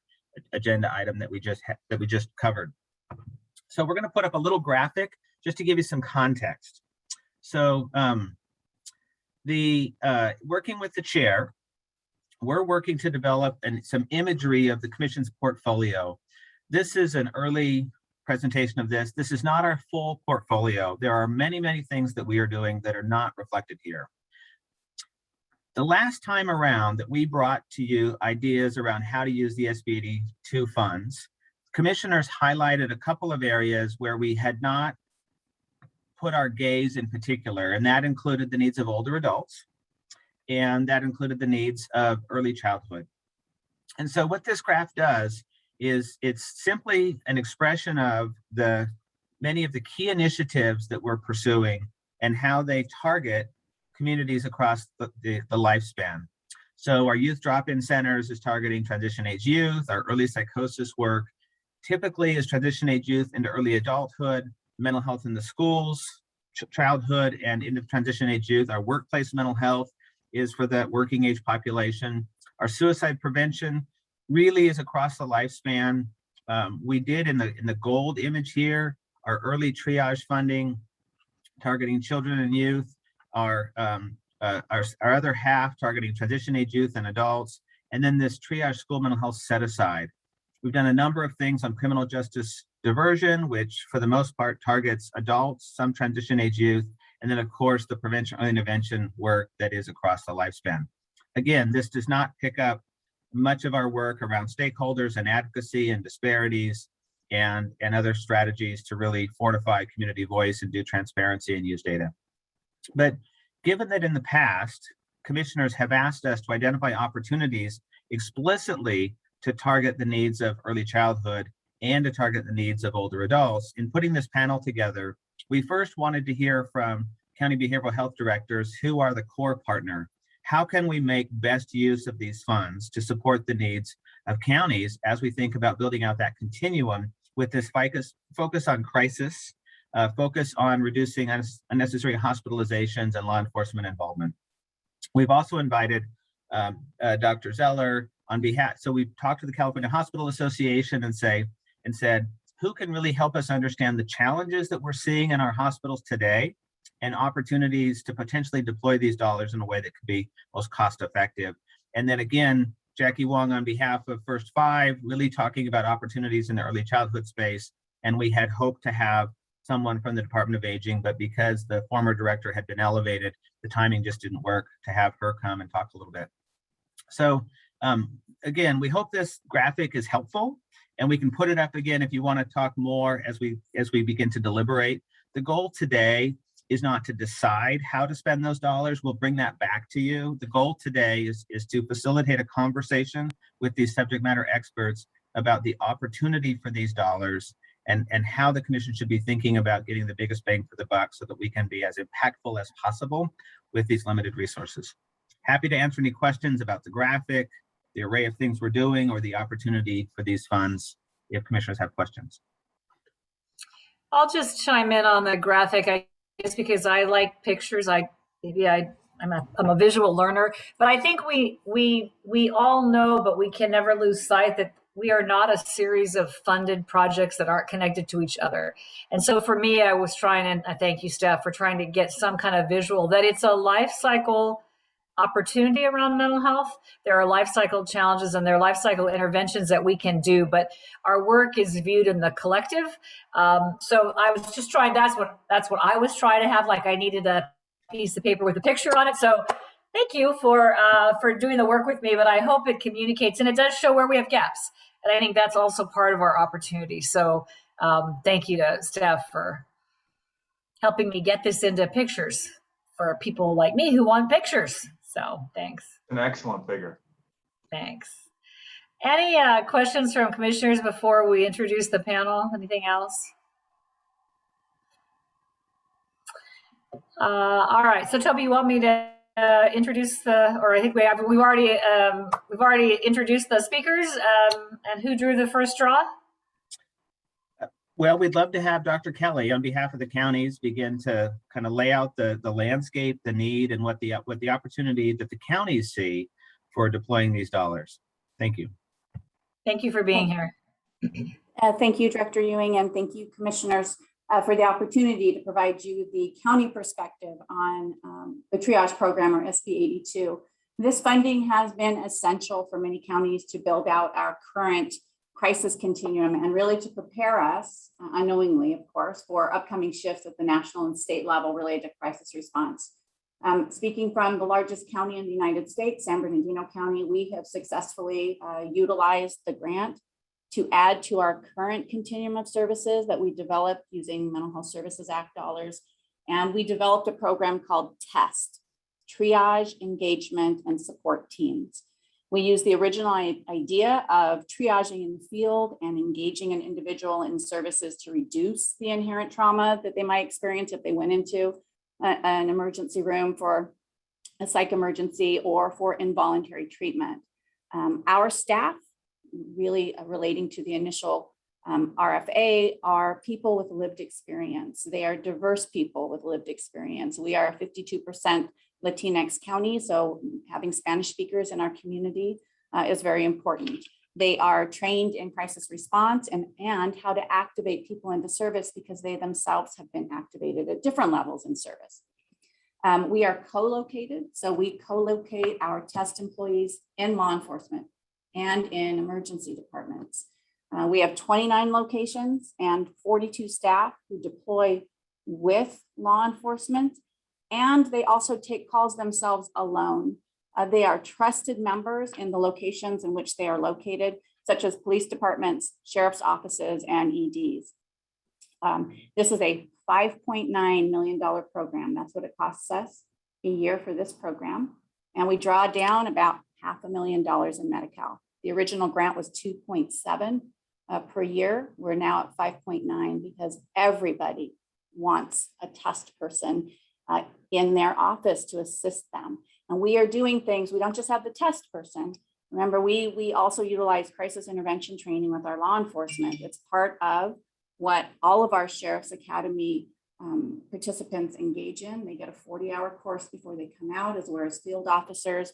We provide it to other law enforcement participants as well, but it's not just a single solution. We have, I said, a continuum of services, a crisis response team, TEST, CIT, and then crisis residential treatment and CSUs.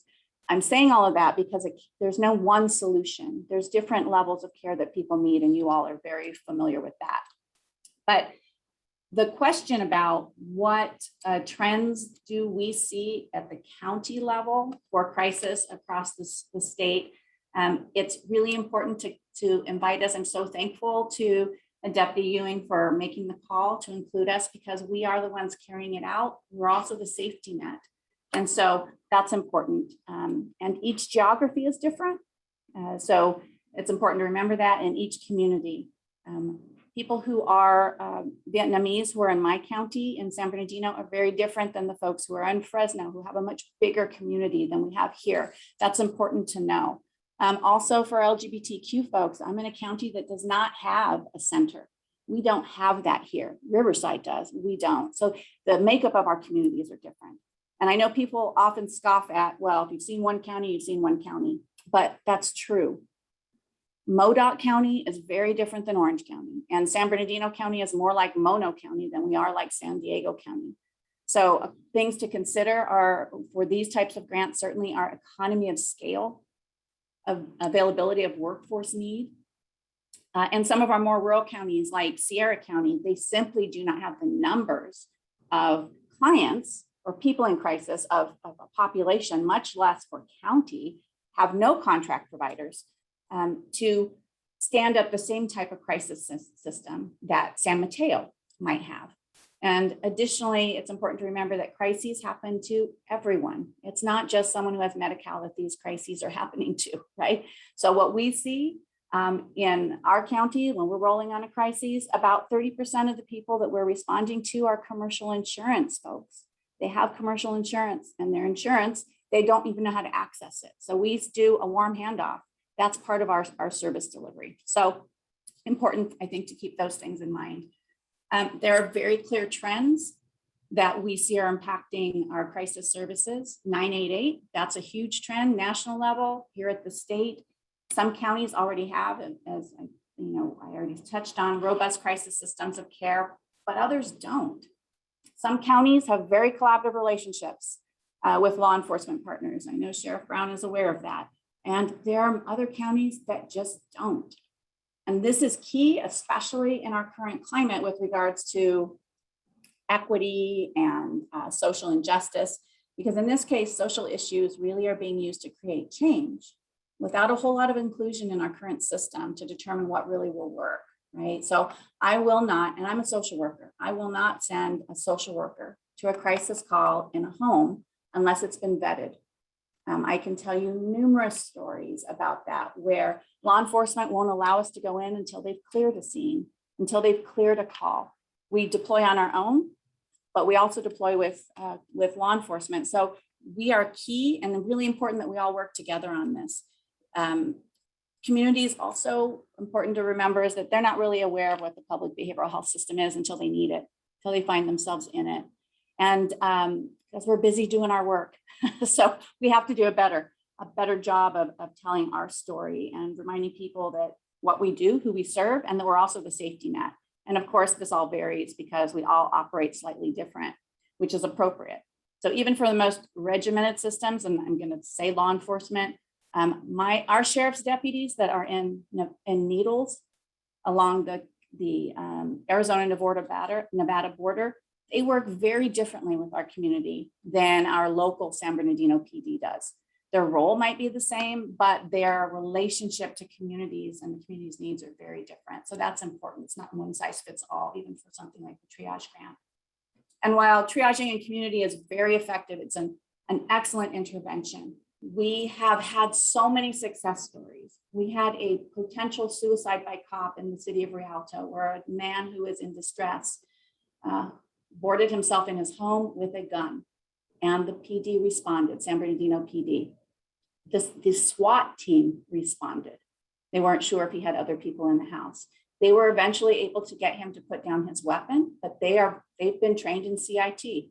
So they call crisis intervention training. They also have a test staff who sits with them. They asked him to come out and approach this man in despair and do an intervention with him. This is a man who also has a mental illness, our test staff person, and a lived experience, and he was in recovery from addiction. And they sat, and law enforcement allowed 1 hour.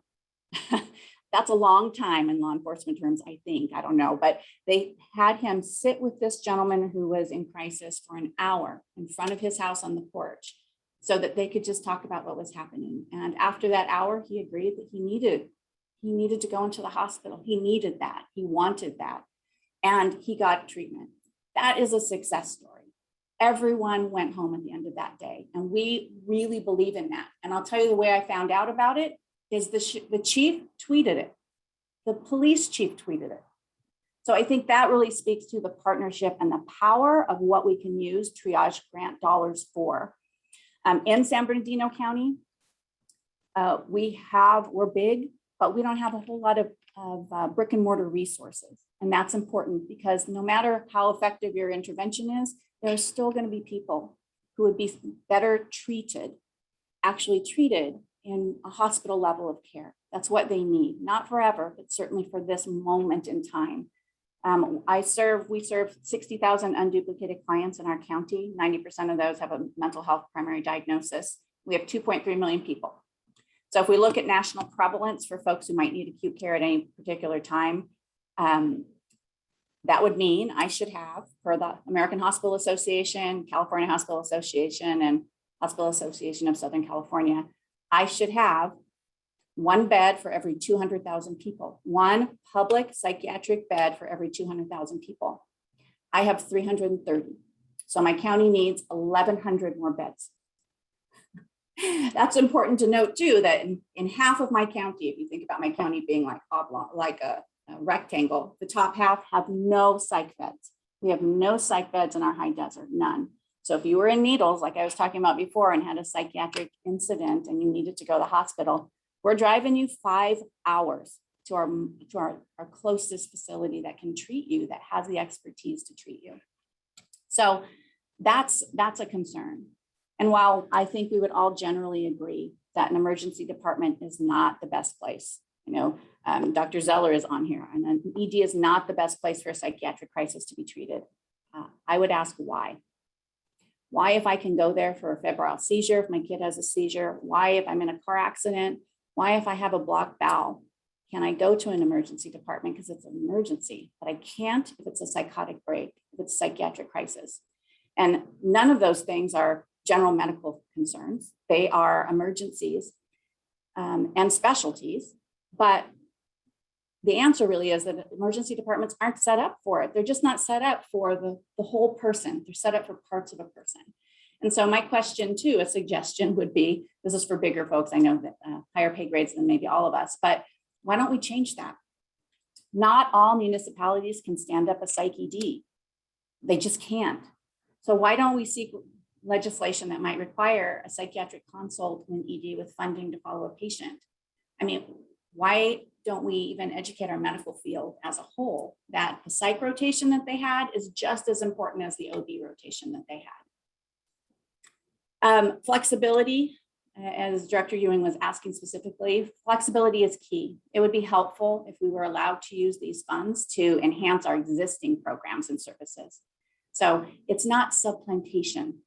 So we can expand services. We know what we need. And that would also include established programs that we had prior to the grant funding rounds through MHSA. Our program, we shifted after the 3 years of test funding, we shifted that to MHSA because our stakeholders wanted that. And so that would be an important thing to remember, as well as that behavioral health, county behavioral health, we don't make money.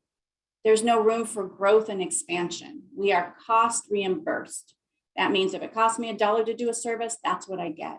How can I ever expand and change my program if I don't have additional funding? And while I know CalAIM is going to be changing that, changing Medi-Cal and changing the way we get billed, it's still a huge problem with us right now. In many of our counties, we just patched together funding. And many of us, thankfully, use MHSA for this to assist us. It would be great if we had long-term funding. Again, we're able in the county my size to float dollars, but 2.7 is what we got. And it's costing me 5.9 million to do this. Again, we have the ability to flip it into MHSA dollars, and we draw down Medi-Cal as much as we can, but in a crisis, it's very difficult to do that. And additionally, as a reminder for state entities versus county, specifically county boards of supervisors, if I'm going to ask for staff, whether I have a grant or not, I need to show I have sustainable funding. Counties don't want to hire somebody if they're going to have to fire them in 3 years when the grant's done. It doesn't work. We're unionized. And then even looking at what your MHSSA process, that the RFA goes out in November and the apps are due in December. I can't apply for anything unless I have the okay from my board, meaning I have to put an item on the board agenda. It takes about 3 months to do that. Get on the board agenda, they approve it, then I can apply. Then sometimes I have to go back to accept the dollars. So the time frame is difficult for counties. We just are so bureaucratic that it would be helpful to have this time frame mirror more county versus federal. We have having multiple options, like the current children's grant is far more helpful, I think, far a little bit more flexible than the ones that we have applied for in the past. But the realistic timeline is also important, not just to get it to the board so we can apply, but if I'm going to stand up a crisis residential treatment center or a children's crisis residential program, I need to get licensed. And licensing through DHCS and CDSS are two different beasts. They run in two separate groups and never the two shall meet with our timeline. It's really important to know that we can't open doors, and some of the grant dollars state you have to be open by this date and accept patients. So without a license, we can't accept a patient. So, and then there's also local requirements. So we always have issues trying to get fire clearance. It's important, but the bureaucracy with fire is outrageous as well. And I think counties in the state, we learned a great deal from CHAFA and the way those grants rolled out, same kind of issues that Director Ewing's talking about, right? That we didn't have enough time to spend down the dollars, but CHAFA was open to listening and hearing that we needed, instead of 3 years, 5 years, so we could get things done. So I know that's a lot of stuff, and I'm sure that there's more that I'm not sure if Director Ewing's wanting me to stop, but I'm happy to stop. Do you want me to stop, Toby? Oh, okay. All right. Just a few more points. Opportunities to address equity, super important, super important. Counties have been tasked with trying to address equity since 1994, when our cultural competency requirements were there. The thing is, we don't know everything, absolutely, but we're closer to community, and it would be great that we could pass the funding through us to CBOs to contract for culturally appropriate options. Not everyone culturally should be treated in a hospital setting, in a facility. It might be better to have people be provided fellowship and support in a community dwelling.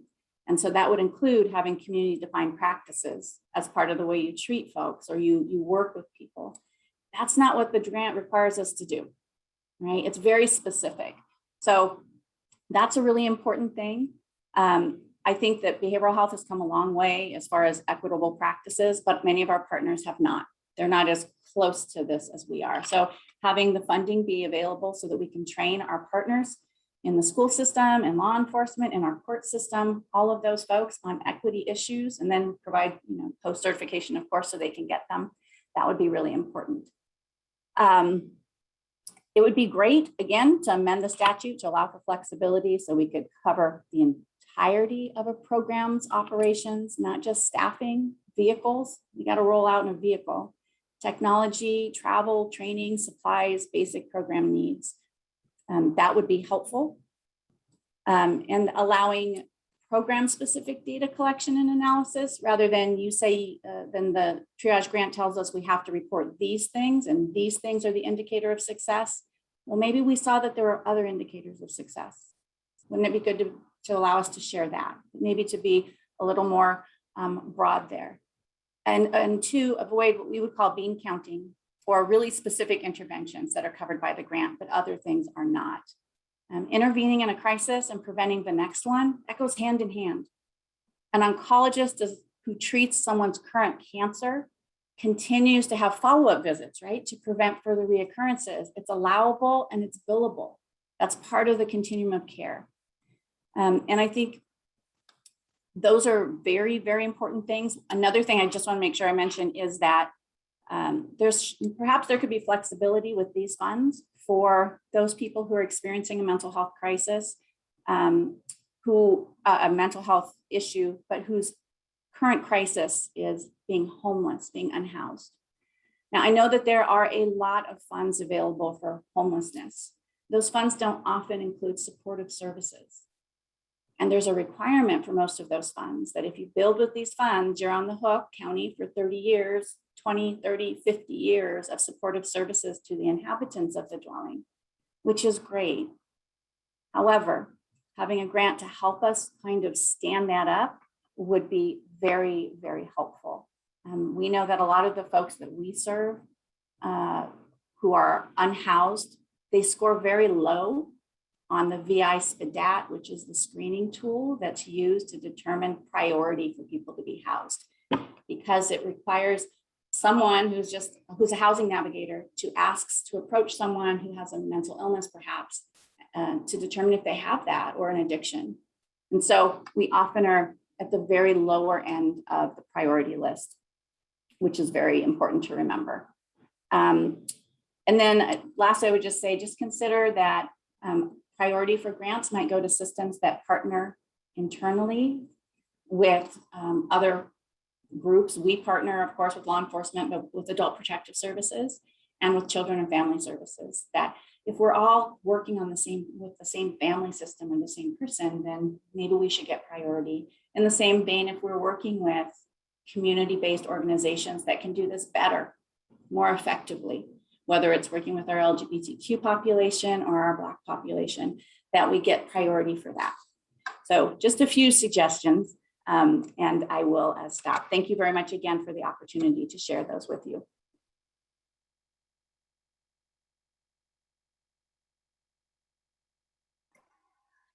Thank you. Thank you for doing that. That was really helpful.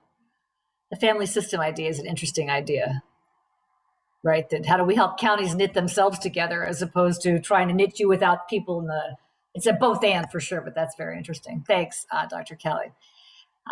So Dr. Zeller, I think you are up next. Thanks for joining us from Boston. Glad to be here. I think I had some slides, maybe if they can go up and I can just say, next slide. Yeah, look at there. That was cool. So thank you very much for having me today. And you know, what Dr. Kelly was saying really led in perfectly to a lot of what I was saying. If you'll go to the next slide, please. That we've been doing a lot of wonderful crisis programs. And one of the main goals of the programs has been to create a lot of community alternatives and hopefully to reduce the number of people going to hospital emergency departments with a emergency behavioral health condition. But even with all those incredibly great programs, what we've seen over the past decade is actually the number of patients going to ERs has actually been increasing. So it is an incomplete thing. As much as we've been doing great things in the community, there's still a lot of folks going to hospitals and ERs. And the unfortunate thing about that is that we've had so much focus on doing things outside of the hospital that there's almost an assumption that crisis stabilization, crisis intervention stops when you get to the hospital door. And it's also unfortunate along those lines is that so when you get in that situation, sometimes there's some counties will have a program, say they will send a mobile team out to assess somebody in a hospital ER, but they really only do a snapshot of how that person's doing and really only have a thumbs up, find them a hospital, or thumbs the other way, let's get them back home and here we'll give them some linkage and all that.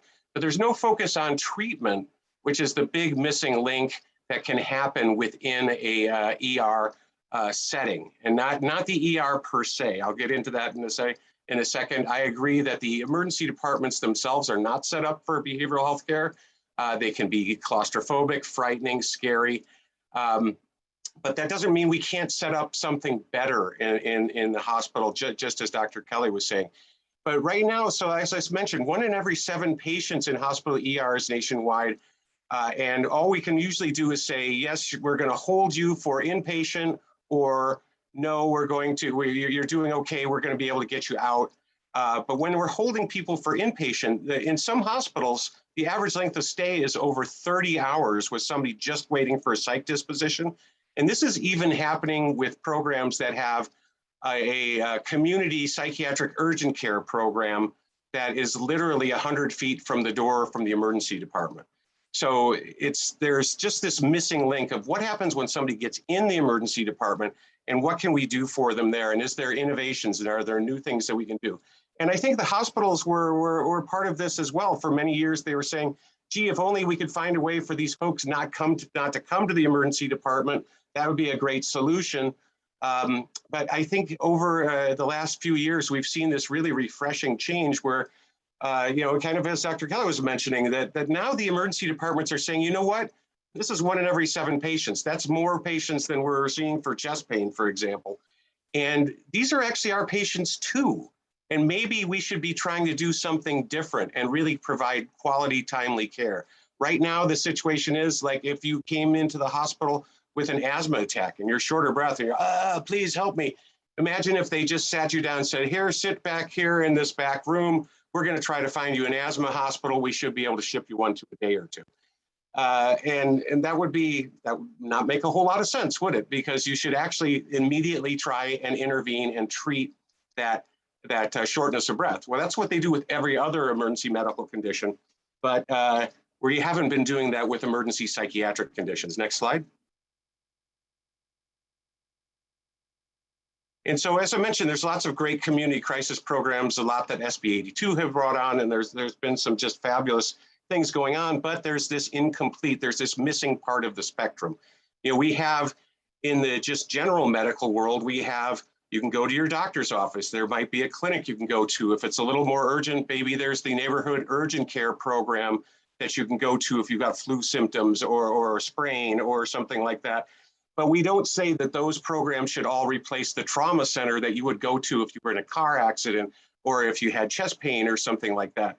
And so I think we've been missing that. We've been excluding the high acuity patients who still end up going to the ERs. Most of the community crisis programs are really set up, the community crisis intervention, the brick and mortar crisis stabilizations.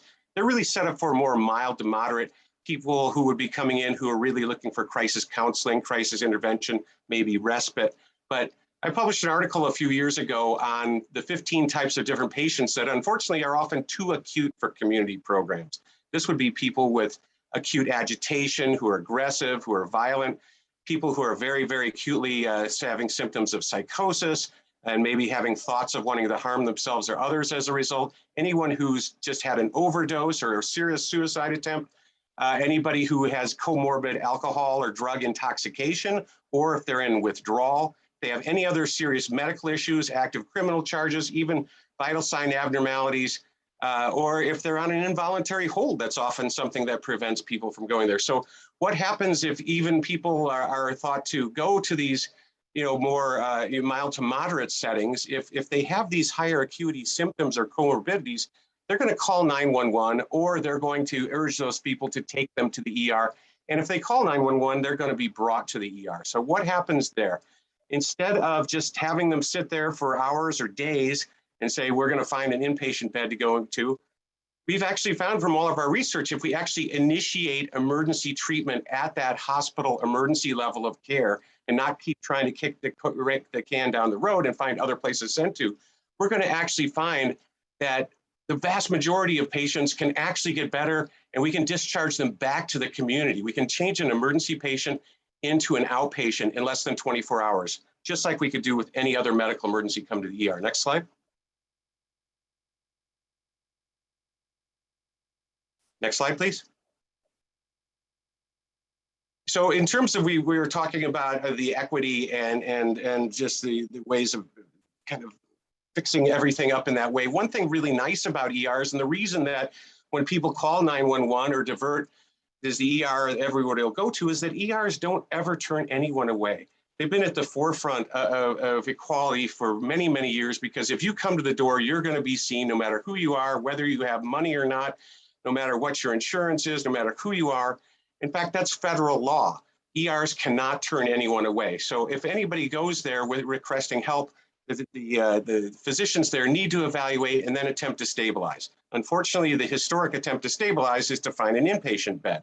But federal law says that psychiatric emergencies, the federal EMTALA law, the Emergency Medical Treatment Active Labor Act, which is the law that meant you can never turn anyone away from an ER, it says that psychiatric emergencies qualify as medical emergencies. So if we've had this philosophy that if you come to the ER with a psychiatric emergency, that you're in the wrong place, that's actually stigmatizing too. That's like telling people you went to the wrong place, you went to the wrong door. I think that's very discriminatory. Instead, we should say, you know what, there is no wrong door. And if you're here in the ER, we're going to give you the same quality level of service no matter where you would access the system. Next slide. So what can we do different in the emergency department setting or that emergency area that can really change the dynamic? And instead of us hearing scary stories about unfortunate things that happen to people in a behavioral health crisis when they are in the ER, maybe we can do something different. And in fact, that is happening now, and it's called the Empath Model. There's now several dozen of these across the United States. The model was invented here in California. There's several in California, but now they're even moving. There's one opening soon in Canada and another one opening soon in Australia. And it's specifically for patients who otherwise would be stuck in ERs waiting for transfer to an inpatient psychiatric bed. Next slide. So Empath is an acronym. It stands for Emergency Psychiatric Assessment, Treatment, and Healing Unit.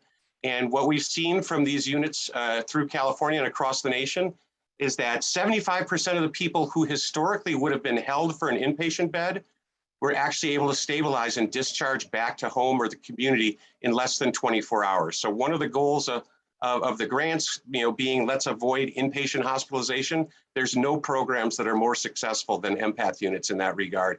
Seriously stabilizing, often now we're seeing better than 80% of people who would have been hospitalized before the program was open are now being able to be stabilized in a very immediate and very compassionate way. What's different about this It's actually the designation for everybody who comes into the emergency department. If they come in, they're going to be seen real quickly by the ER doc. And as soon as they say, okay, this is a psychiatric emergency, let's move them over. Make sure there's no non-psychiatric medical emergencies that need to be treated first. Thing I could compare this to would be if you went to the ER in the middle of the night and you thought that you were about to have a baby, you might be seen real quickly by the ER doc and you're saying, yep, you're having labor pains. Let's get you up to labor and delivery. They're not going to make you wait there in the ER for 6 hours and have their baby there while they decide whether or not the labor and delivery unit's appropriate. No, you can just move them quickly. It's the same thing with empath units, no exclusion. You get people quickly over to this other unit, which is a much more calming, healing kind of living room setup, very similar to the community crisis stabilization, but we find we can do these in hospitals as well and treat those high acuity patients very well in these open, comfortable settings. The key is that they get seen really quickly by a psychiatric provider. If meds are indicated, we're going to start those right away. And then we're not going to try to judge too quickly whether somebody needs inpatient or not, but actually start a treatment plan and have people working with nurses, social workers, therapists, and peer specialists so that we can see if we can actually improve what's going on, constantly reevaluating the situation. And this is where the bang for the buck comes in. If we give people 8, 12 hours on a treatment plan, we're going to see a lot of them get better. And then we can change the idea from they need inpatient to let's find a good community handoff that we can do. It's a wellness and recovery oriented approach consistent with community. Next slide, please. So the physical space of these units is very different than the ER. It's a large open space. One thing we find is that our patients in the ER, they feel very claustrophobic or they feel threatened. There's lights, noises. There's often a very small space that they're in, often with a security guard or a sitter. And somebody would say like, hey, get back in that bed or we're calling security. Instead, in an empath unit, it's a large open space where some of our patients, they get through a crisis by pacing, and that's fine. Nobody's going to tell them that they have to stop pacing.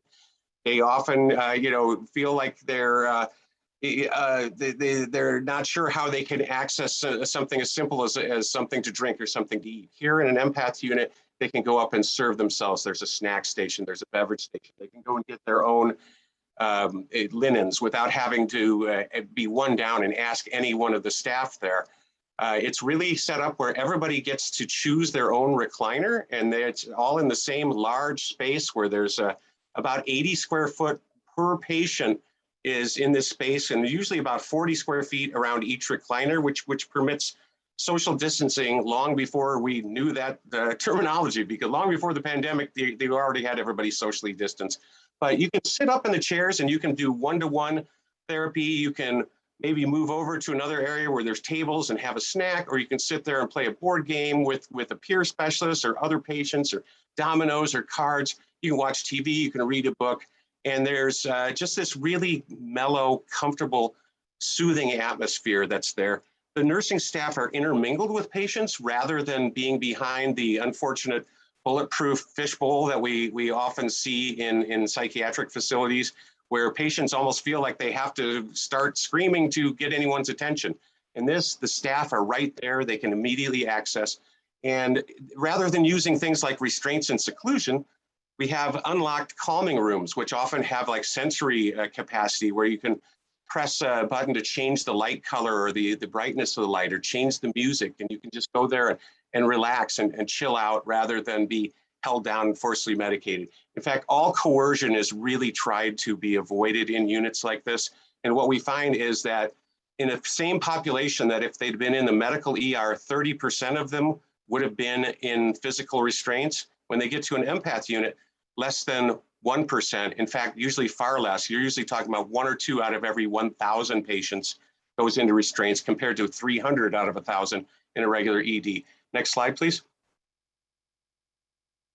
So here's some pictures of some of the units that you can see how they're designed, where there's plenty of room for people to walk around. You can see how the nursing station is open and can view everybody. This is also helpful because there's this gentle, direct observation going on at all times. So people, if they're starting to have a tough time, staff can quickly intervene, maybe have them go to one of the sensory calming rooms. They also, don't have to worry about things like ligature risks, because there's not going to be an opportunity for anybody to do anything to try to strangle themselves or anything like that, which is a concern in inpatient psychiatric hospitals. The whole idea is that it's really just set up to meet all the needs. And what's really nice about it, anybody who's ever toured one of these units will say, this is the most mellow place I've ever been. You could hear a pin drop in here. How is it that you have all these high acuity patients, most of them on 5150s as danger yourself for others, and everybody's so mellow, and they can't believe how calm it is. And I think it's a lot about the environment. It's a lot about the staff intervention. It's a lot about getting needs met right away and seeing that provider within minutes after arrival. So all the needs are met, and then you just have up to 24 hours to kind of let the magic work and hopefully get a lot better. And then we're going to spend as much time as we can getting you connected to the community afterwards. Next slide. So we have all kinds of professionals working in it, as you can see here, and also peer support specialists, which I think are worth 10 times their weight in gold, who really are there working with our people in crisis and say like, hey, I know you're going through a tough time. I've been there too. Let's get you through this together. And we get wonderful, wonderful outcomes as a result. Next slide. Oop, one back. Yeah, so real quickly, patient benefits, like I said, it's a really calming environment. You get constant observation and reevaluation, which leads to that diversion from hospitalization. Almost no use of restraints, no use of forcible medications. Everything's about collaboration and therapeutic alliance and quick evaluation as well. You're not going to be sitting there for 6 hours and go, I've been here forever and I haven't seen a doctor yet. Nope, you're seeing that doctor within minutes after arrival. Next slide, please. So some quick studies. This has now been in some of the most prestigious journals in the country to kind of see how we meet some of those goals of this program. This was just published in August in the most prestigious emergency medicine journals called Academic Emergency Medicine. And it was a study of the Empath unit at the University of Iowa. They showed that the patients ended up staying in they compared the Empath unit from 6 months before it opened to a year after it opened, and how that had changed the dynamics and what had happened with the emergency department and the patients who went from the emergency department into the Empath unit. Formerly, the average patient had stayed in their emergency department with a behavioral health crisis for over 16 hours, even though they had large inpatient facility in that same building. They dropped that down to under 5 hours with the Empath unit. They were able to reduce the inpatient psychiatric admissions by 53%, really only admitting about 25, 27% of the patients. But here's some things that I think are really important, how we really see a goal of helping to prevent crises in the future. In my own estimation, I've been doing psychiatric emergency work for over 35 years now. The best way we can reduce crisis, the people getting into crisis, is when they are in crisis now, not try to prevent them from getting a certain kind of care, but doing such a great job with the current crisis that hopefully we prevent them from getting in crisis again. And one of the ways you do that this study showed is that they were able to improve the outpatient follow-up of patients from a 60% improvement, from only 39% to over 60%, just because they got that better care in the Empath unit. This was changed from the patients who had been going to inpatient before. They were getting much better coordination in the community. We're also able to do such a good job and connect people afterwards to great community programs that's going to reduce the people coming back to the ER.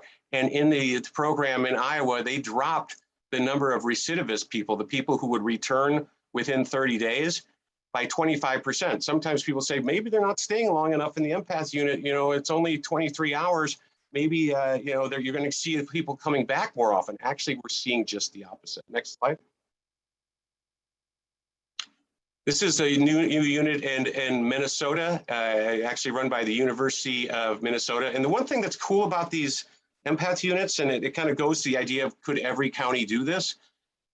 There's Empath units that are in hospitals that are miles away from any other city, and they only have 6 chairs, but they're able to function and get by with that in the like regional hospital, the regional community hospital. But we found this model gets the same kind of metrics, whether it's in a big university hospital or in a small community hospital.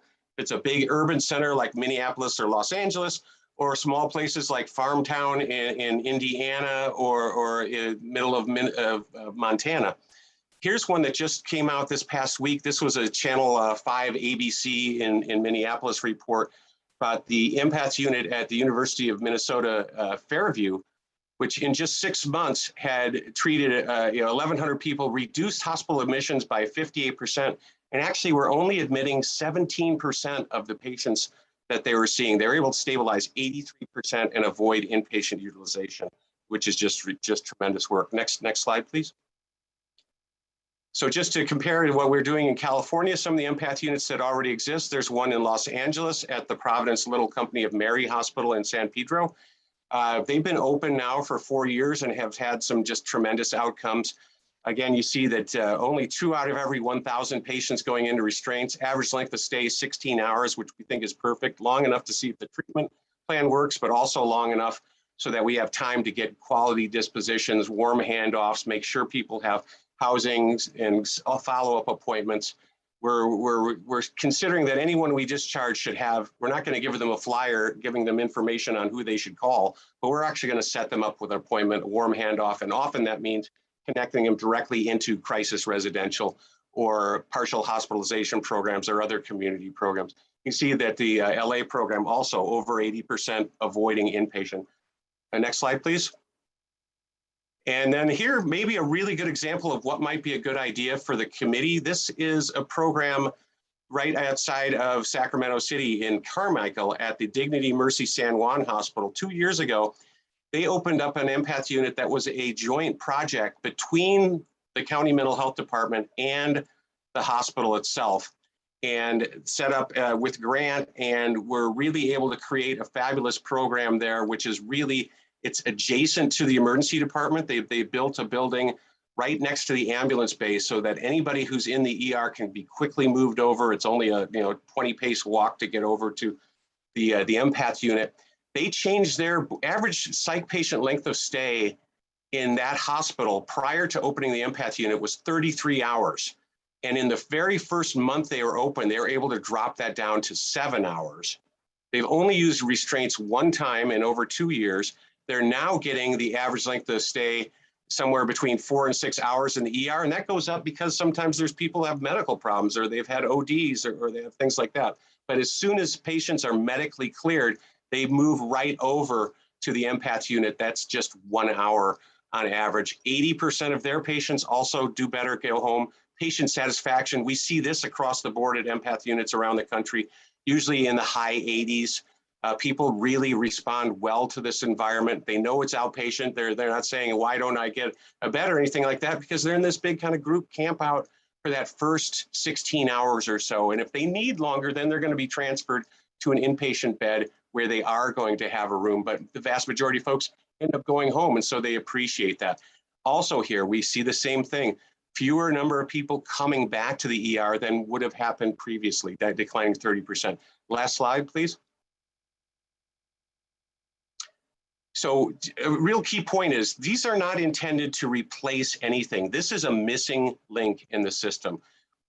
Community programs are fabulous and should be a core part of any crisis approach, but there's going to be those patients that inevitably come to the ER, and crisis services shouldn't end at the door of the hospital. We can actually do wonderful crisis things within the hospital, and this is now being recognized nationwide.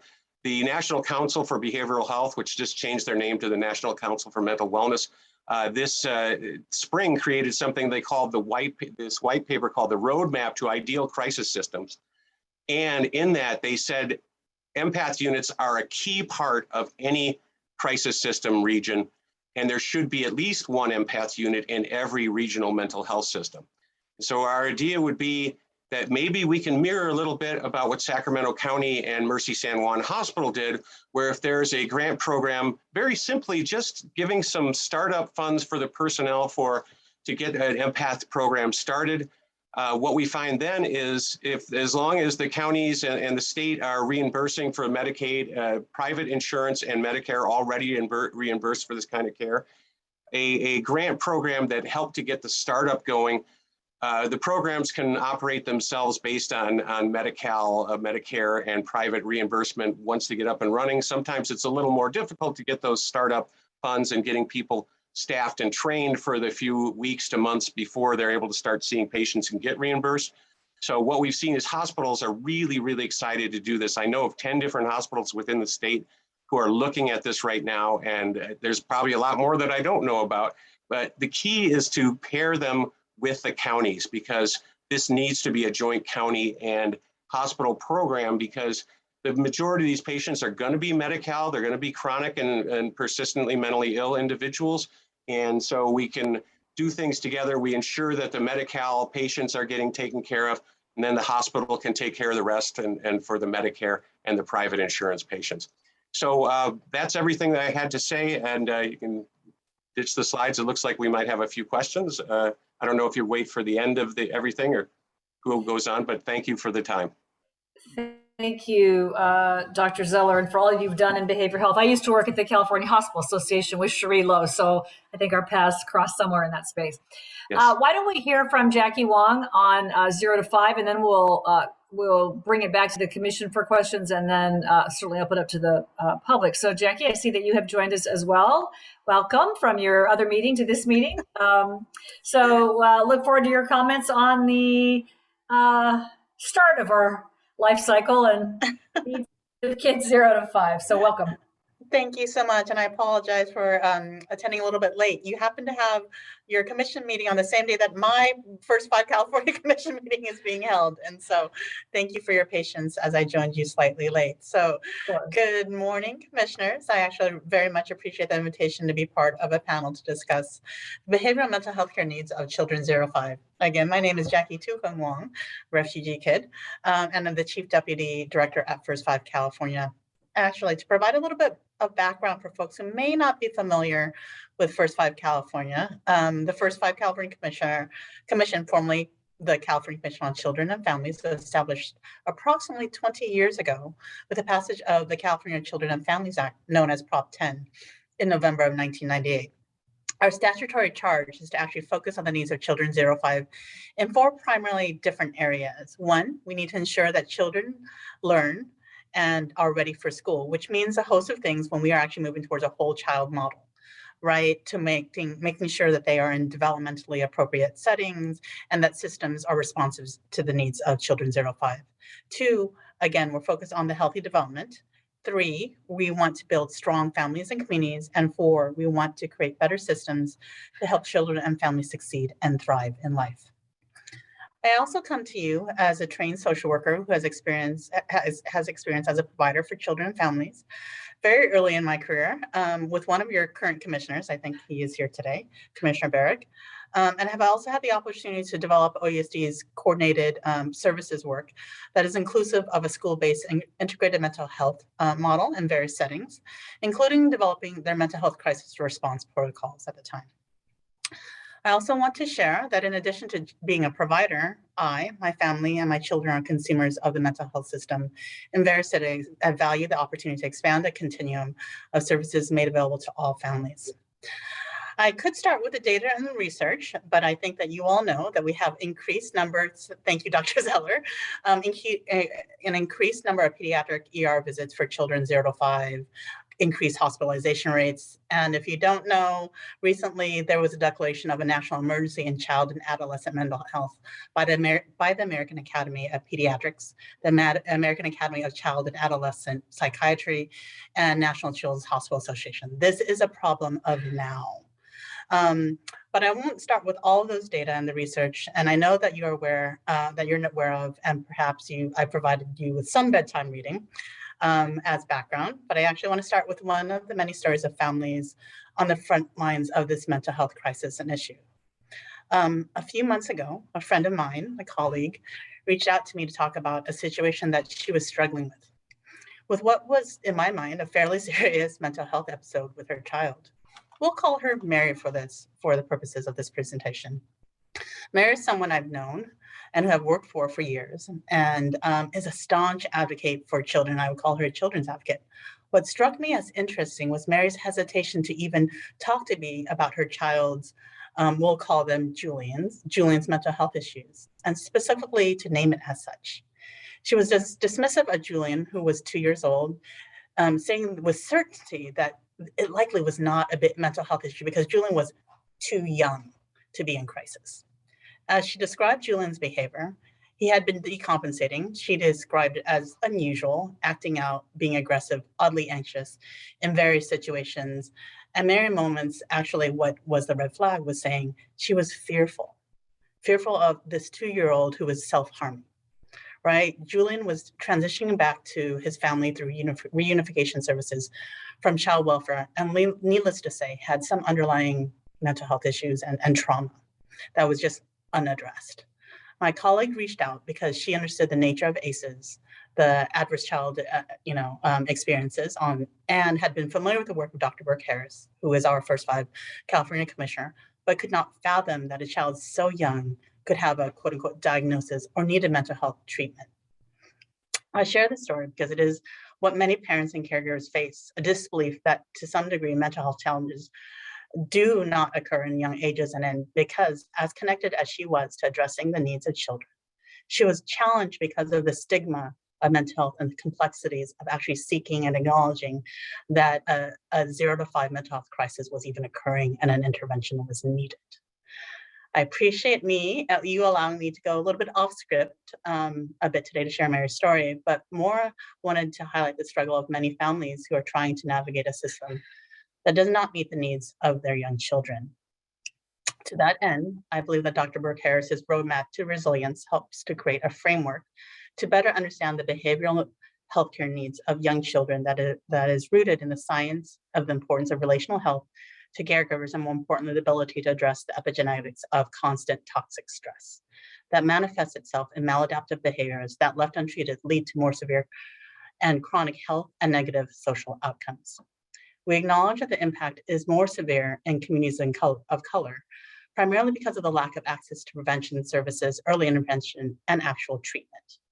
The brain development of infants and toddlers is more rapid and foundational than that of any other age group and range.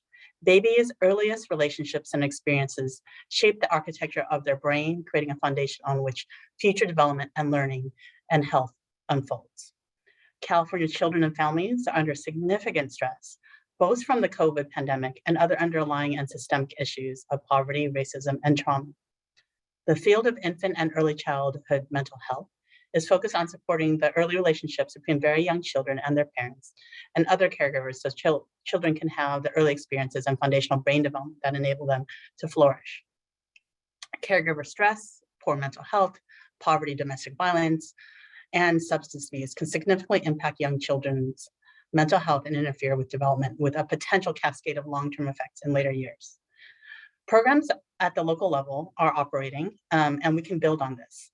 These programs are often limited by lack of resources, lack of workforce, lack of public understanding, family understanding of what's happening in this space, and quite frankly, political will, right, to invest in this population.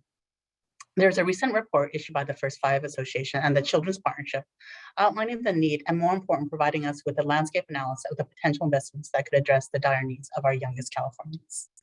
I believe that the MHSA Student Mental Health Report states it best. Exposure to adverse events and toxic stress changes brain architecture and puts children at risk for problems with self-regulation and learning, and later mental and physical health challenges. Science reveals that infants and young children are not built to handle chronic stress, just not built for it. And yet trauma perceived threats to self or others is pervasive in the early years when children are most vulnerable to stress. This is particularly true for those children living in low-income neighborhoods who are being exposed to high rates of family stress and community violence. Children experience trauma also experience a cascade of physiological responses in the absence of safe and nurturing environments. They can get stuck in survival-based responses, including fight or flight and freeze mode. Due to the devastating impact of what I'll call the twin pandemics, COVID and the racial reckoning of 2020, there's an urgent, if not critical, need of now to invest in programs for 0 to 5. We are amidst a public mental health crisis. And I know I'm reiterating this, but the data indicates that left untreated, this will lead to poor chronic health outcomes, more severe mental and behavioral health issues, and other negative social outcomes like incarceration, substance abuse, long-term unemployment, housing instability, etc.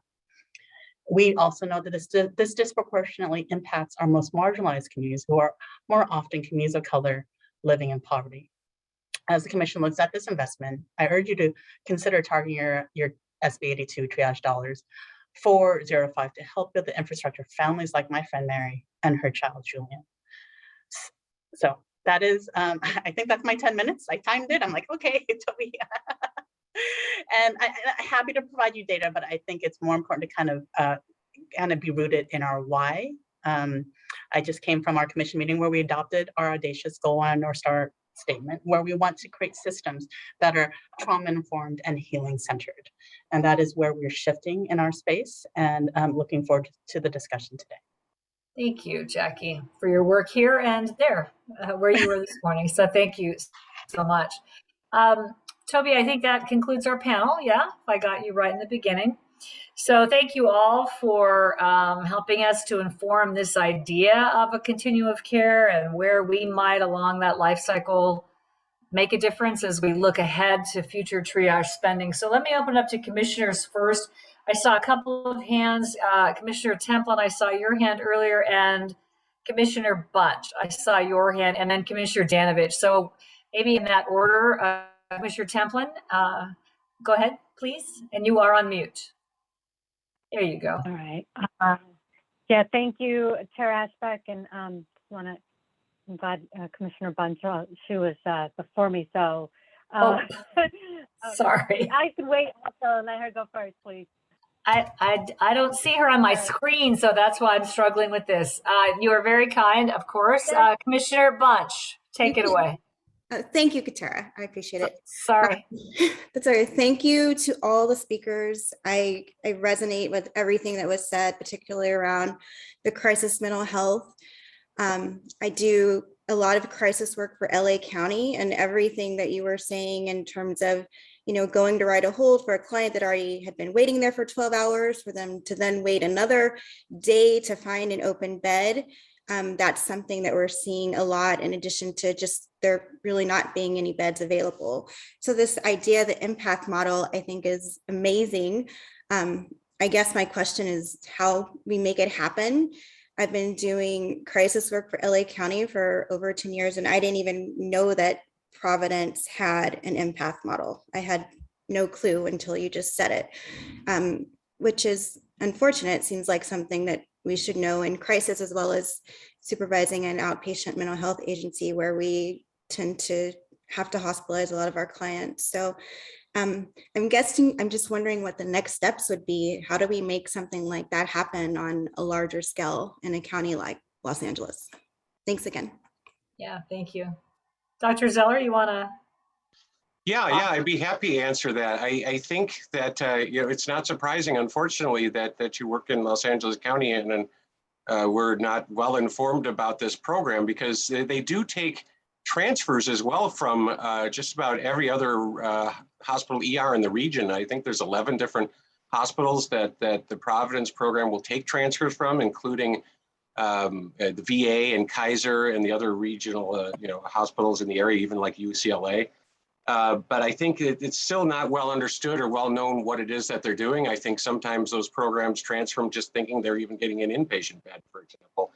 And I think the rate limiting step in so many of these programs has been the counties maybe not embracing them as much as we'd like to see. And I think if the counties just recognize that this is the missing part of the spectrum and just agree to give the standard crisis stabilization reimbursement, I think you're going to see a lot more hospitals doing it.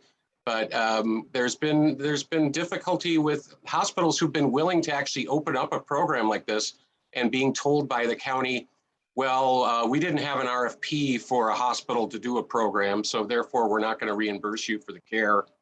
Or, there's just, we have other ideas of what we want to spend our money on, which is, unfortunate. You have somebody coming to an ER and they're there for care by federal law, and the hospital wants to provide the care, but the people controlling the Medi-Cal dollars have, in some counties, said, no, we're not going to reimburse you for this care. Or there's another county that would say, we'll reimburse you for it, but only up to a cap, and the cap averages for 1.5 patients a day for the year.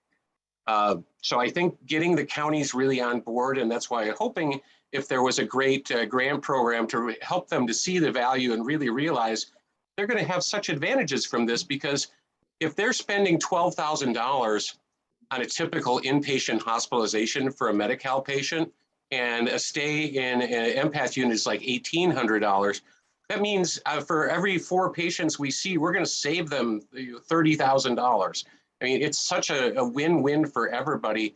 The county, the payers at the very top, we're getting people better care, more immediate care, and saving money across the board and avoiding those often, unpleasant and distant transfer inpatient units. So anything that we can help to have everybody see that this is a valuable part of the system and really shouldn't be something that could be optional, but something that if a hospital wants to do it, and they often take on the entire cost of creating it so far, the least they should do is just get compensated for the work that they do.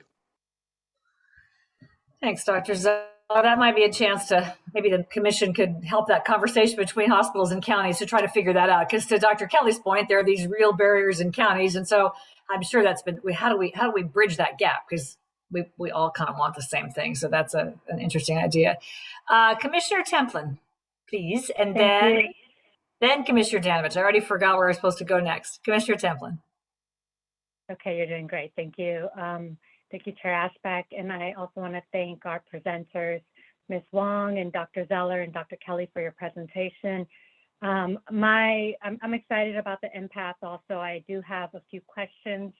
I think we're moving in the right direction. I mean, I heard all the things that I've always, as a peer and been through the mental health system, we want to see elimination of restraints and seclusion.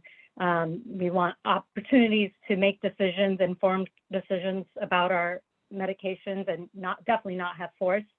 And love the fact that it's a calming environment and in a setting where everyone would be going to get emergency services.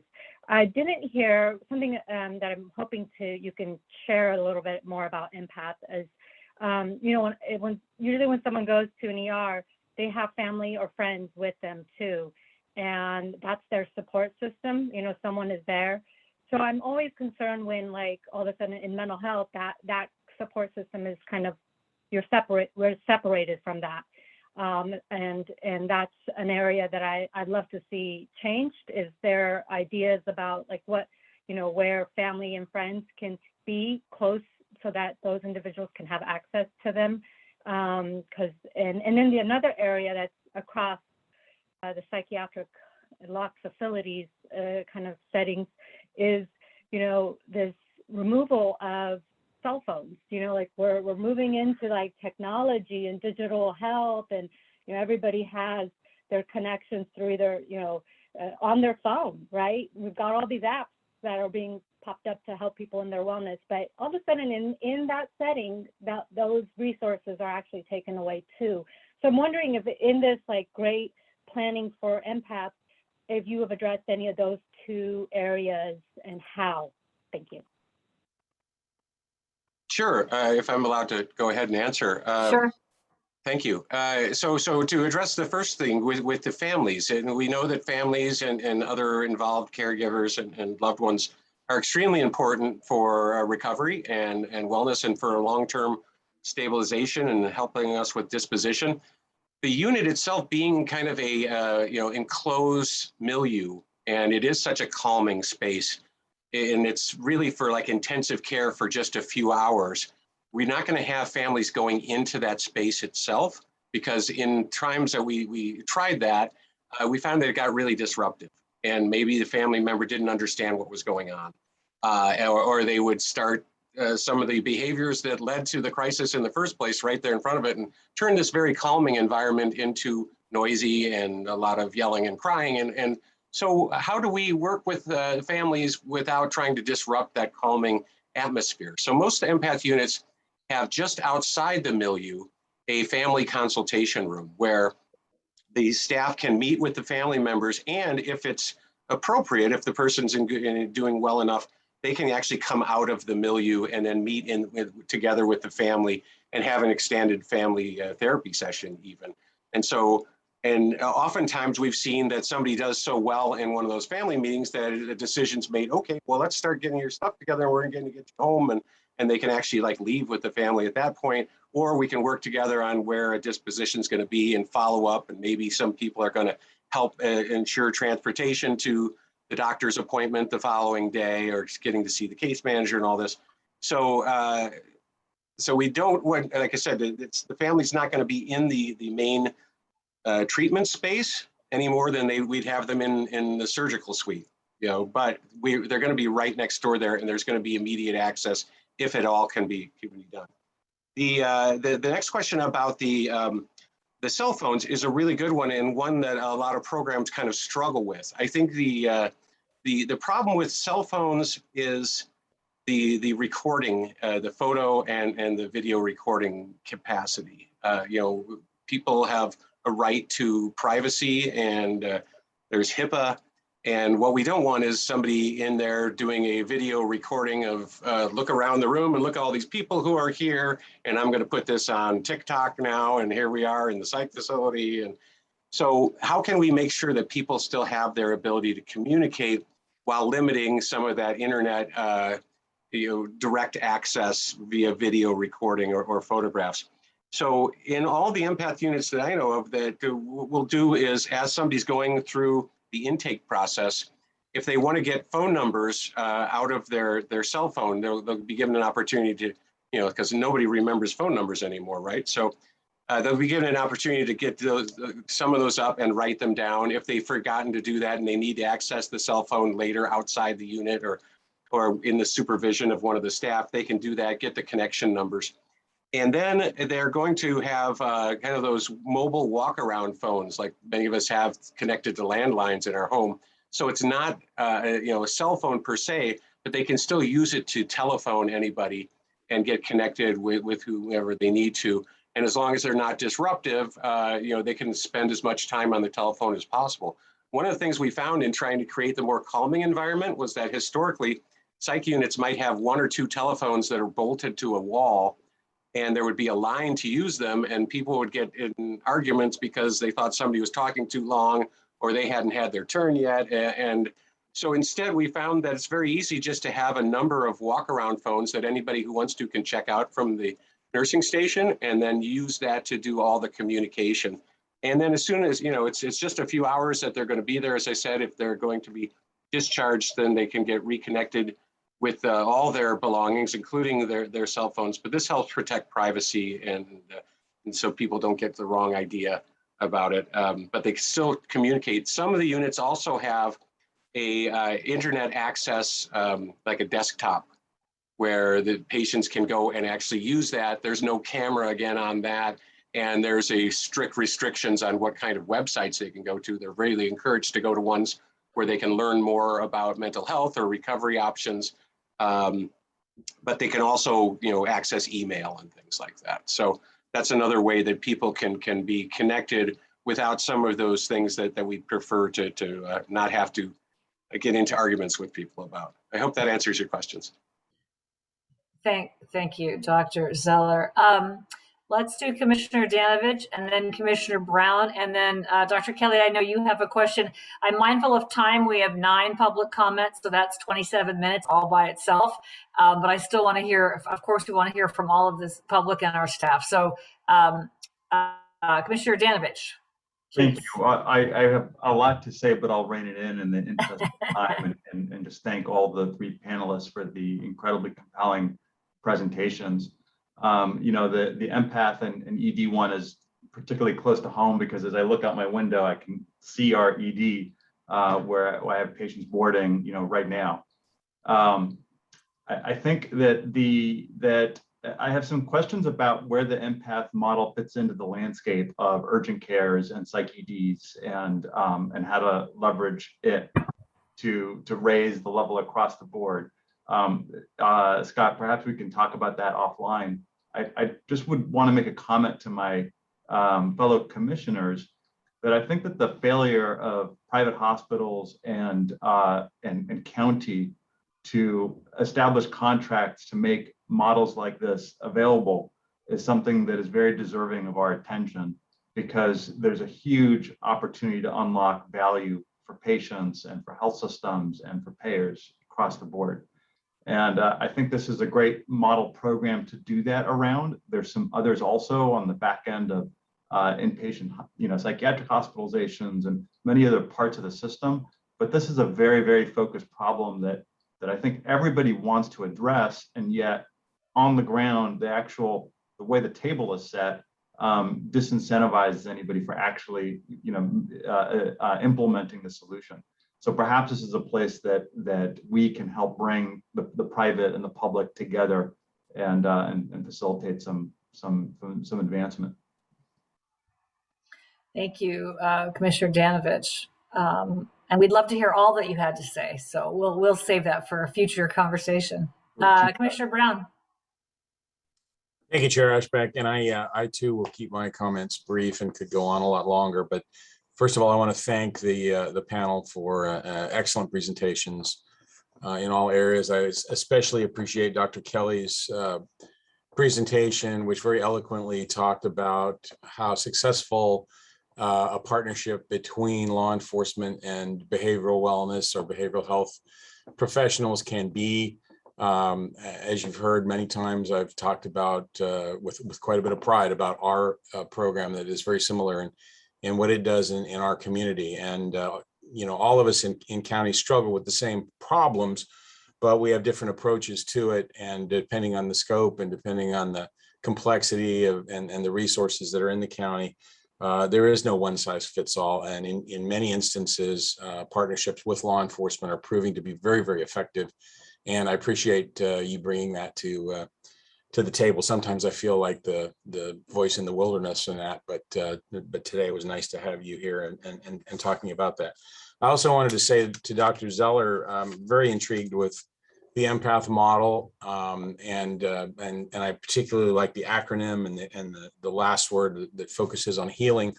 And just wanted to mention that we in our county have a similar program that's about to come online with a hospital. It's not called Empath. It's more under the guise of a hospital-based CSU, and perhaps not as comprehensive as what you've described in Empath. But I'm certainly going to take the information and share it with the hospital. But there may be other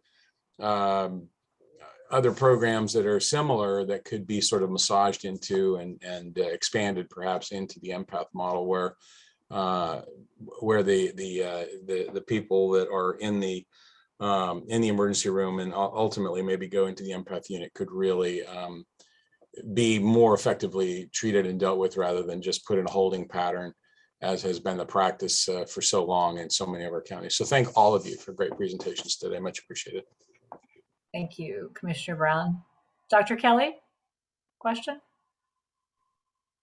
Yeah, so I was really interested about the billable portion of this, Dr. Zeller, as far as I know what the CSU rate is. So that's what the Medi-Cal portion would cover. But then for people who have commercial insurance, because we know that the Empath model, which is an amazing model, seems like a CSU, a crisis stabilization unit on steroids, right? And as you all know, that the county contracts with Department of Healthcare Services and CMS at the federal level, and our rates and what we can bill for and what our staffing requirements are set. We don't determine that. I wouldn't just say, oh, what, you want to do a CSU? No, we're not going to do that. I'm begging people to come into my county and provide services, as are many of my colleagues. So I think everyone here is aware, but 23 hours and 59 minutes is it. If they stay over, that's the concern, which is the throughput issue that we all struggle with, is if somebody needs a higher level of care, I have to wait, I have to find it. Where am I going to find this? And hopefully we can do what you outlined, Dr. Zeller, is address the crisis sufficiently so that we can get them involved in outpatient treatment, something that's the least restrictive level of care. And having an average length of stay of 16 hours is great. I will say proudly that in San Bernardino, we do 14 hours as our average length of stay, but still it's the throughput issue. And if we could somehow, Commissioner Ashbeck, to your point, get the cost of this funded by SB 82, that would be great. But knowing that we tried to stand up a CSU with our county hospital, and staffing was the issue, because the hospital pays for the staffing, but it has to be separate staffing. It can't be that same person who does moonlights in the CSU. The regs kind of tie our hands. And so the ability to discuss that so we can do that would be great, as well as, like I was asking Dr. Zeller about being able to build commercial insurance so that there's other funding streams, not just Medi-Cal, which requires a match from the county. Thank you. Yeah, maybe our job needs to be looking at barriers. Programs are separate. It's the barriers that get in the way. I just was going to ask briefly to intersect Jackie's comments and Dr. Zeller. Empath models are for adults, and is there any, in our intention around kids, I know they're a whole different issue. They have adults that go with them and all of that. Any connection between pediatric care and little people and this empath approach? So there are several empath units across the country that do see adolescents. I don't know of any that actually see children yet, although the Minneapolis Minnesota's already got 3 empath units, and they're building a 4th specifically for children and adolescents. They're planning for that to be open in about a year from now. So I think that's going to be really interesting, and they're going to actually focus more on using the calming rooms as where people will start out, because the question was raised about family and caregivers before. That's going to be a much bigger issue with the under 18 crowd. So they're going to have more of a calming individual rooms where people can be in there with their family members and whatnot, but also they have the opportunity to move into a larger milieu type space if they're feeling more comfortable, or perhaps they're there by themselves and unfortunately don't have other caregivers around. Yeah. So that's what Minnesota is going to be trying to do. The unit in Billings, Montana, which is interesting because there's nothing for hundreds of miles in every direction, does both adolescents and adults. And I believe also Portland does that, and the program in Lafayette, Indiana. And I know several others that are looking to do this would like to expand that. And sometimes there's a program that just visited in Lowell, Massachusetts, that is actually going to have a separate wing just for adolescent emergency patients too. So it's definitely possible. There's some intricacies more to it because of the whole underage and the caregiver situation, but it can be done, and it does have good results as well. Yeah. Commissioner Ashbeck, can I add to that? Is that adolescence is different from 0 to 5. Yeah, 100%. Right, 100%. and very specialized. And to Dr. Zeller's point, no, not yet. But if you even see, you kind of hear where hospitalized empath model is going, it's still older youth.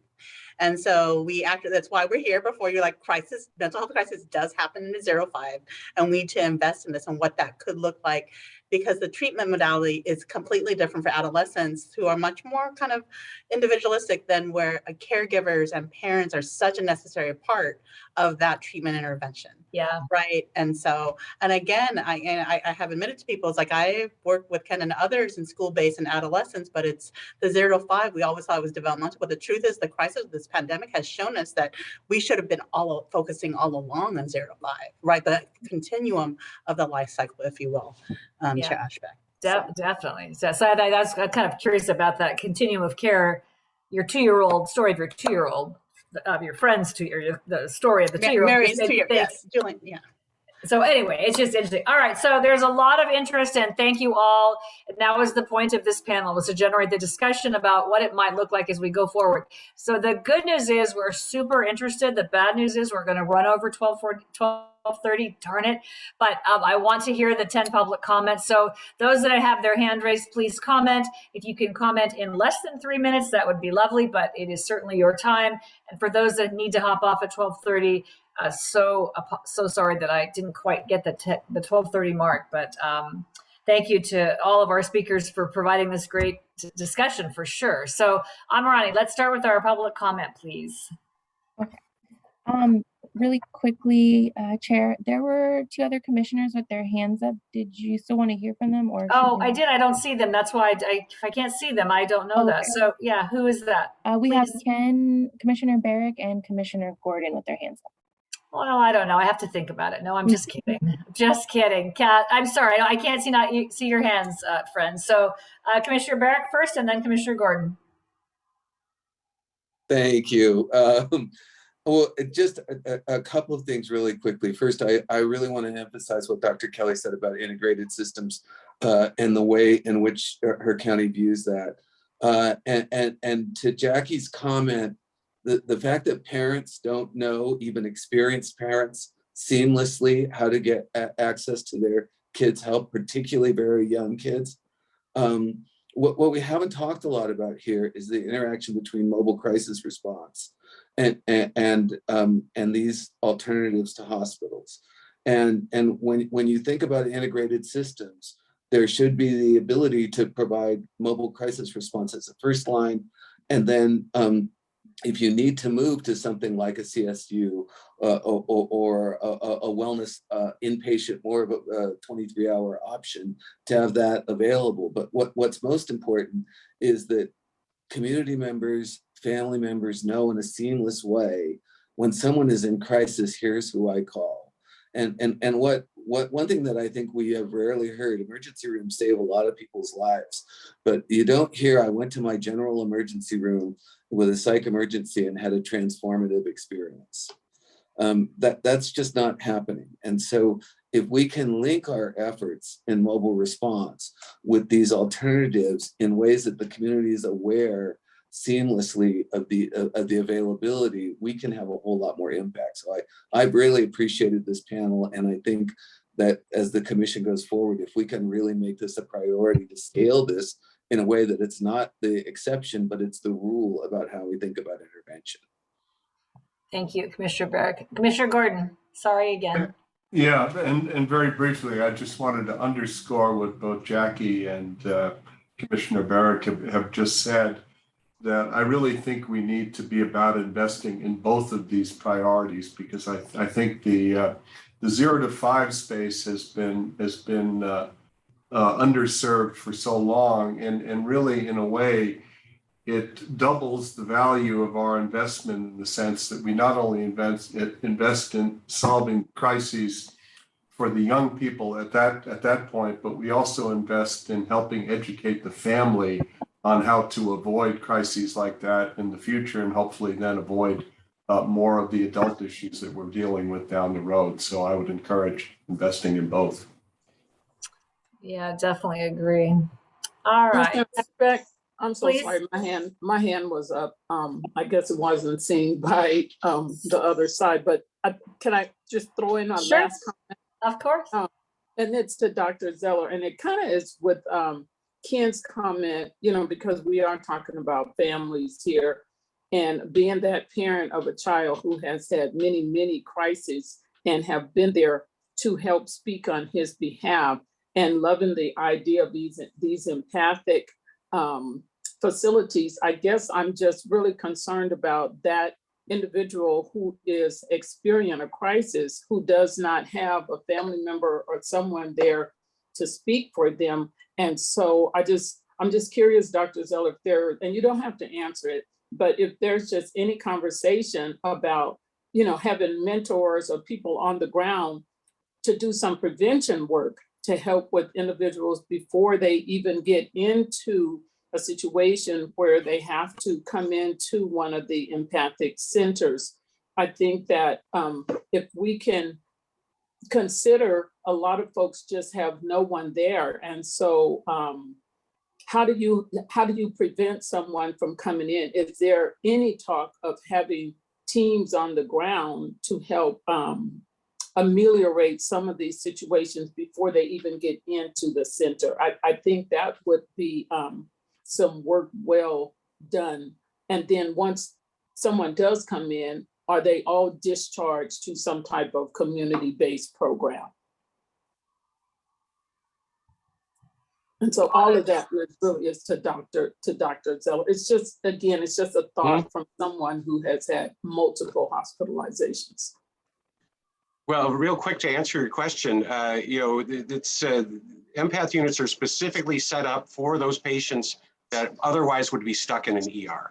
So there are great programs that are community-based, but those are usually run through the counties. These are actually, once there's all those other alternatives have unfortunately, not worked out, and somebody gets into the ER, that's specifically for this population, which has been very underserved at the highest acuity population, and ironically the most underserved, and sitting waiting in the ER for a long time. I agree with you 100%. Avoiding having to go to the ER in the first place is the goal. And we would love to do that. And if somebody does end up in the ER, we want to do such a great job and have them understand the experience in a much more therapeutic alliance fashion, that maybe they're not going to see caregivers as their adversary, but rather their allies in the future. And maybe they'll be able to reach out earlier to these community alternatives in the future, rather than having a situation where they end up with the police or somebody on a 5150. We would love it if that never happened again. So that's what we really would like to target.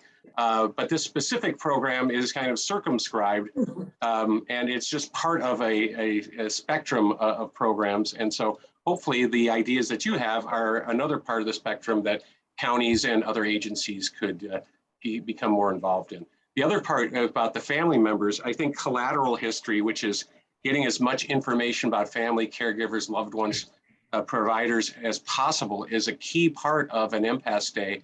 And we have personnel who are just doing that. The program in Sacramento County actually has a resource center staffed by the county that are doing a lot of those phone calls 24/7, trying to get in contact with family, disposition, places where people live, and helping them to plug people in with warm handoffs with appointments, hopefully the following day, to a provider, or even discharging them straight from the unit if it's to a residential program like crisis residential. Thank you. Commissioner Carnevale? Thank you, and I apologize. I know we're running late, but I just feel so compelled because this is such a great conversation. And I know I'm newer to this, and this is going to sound crazy to everybody, but I'm just struck by how every one of these programs is needed. They all sound important. My guess is they all have massive returns on investment. And as a business guy, my brain goes to saying, why are we not all working together as a system to identify the total need here, identify the total return on that need, and really educate the state and try to get all these needs felt. Picking one program or another program off is just a needle in a haystack. So I would like to see a larger effort to understand the problem and the solution and the ROI. Thank you. Which is why you're going to run for president. No, I'm just kidding. just kidding. No, I'm an idiot. I know that, but no. I think that's the question we're all searching for. It's a system of care. It's not a whole bunch of programs. So we're all that. All right, I'm going to act like I don't see any other commissioners who want to talk. Sorry. And we're going to go to the public comment. I actually don't see any others, but let's move to the public comment now. Amirani, will you invite our friends to comment, please? Yes, the first public comment is going to be the phone number ending in 718. Your line is open. You may go ahead. Hi, this is Steve Leone. Can you hear me? We cannot hear you. I cannot hear you very well. Can you hear me now? A little better. A little better. I'm sorry. I'm in still pandemic time for me, and my phone needs a replacement. I can't do that while I'm isolating at home. So we'll do our best to hear you, Steve. Welcome. Thank you. I just want to. I have a lot to say, but in the interest of time, I just want to say that some of this stuff, particularly what Dr. Zeller was talking about, the Empath program, is some of the most exciting things I've heard in a long time. It's very much in line with the intent, I think, of the MHSA on several respects. And I hope that with, as with Commissioner Carnevale, that you will take some action, will kind of make this maybe in collaboration with others. If any legislation or other emphasis is used, other leverage are used, I hope, please, this is not just about putting a bed in an emergency unit. I think it's clearly about the way it's done, all the values under which it's done, the kind of people who are doing it. And I would want to make sure that any legislation or impetus to do this would preserve those values, or otherwise you would lose the greatness of this proposal. Thank you. Thank you, Steve. Nice to hear from you. Next, please. Next, Pashi, your line is open. You may go ahead.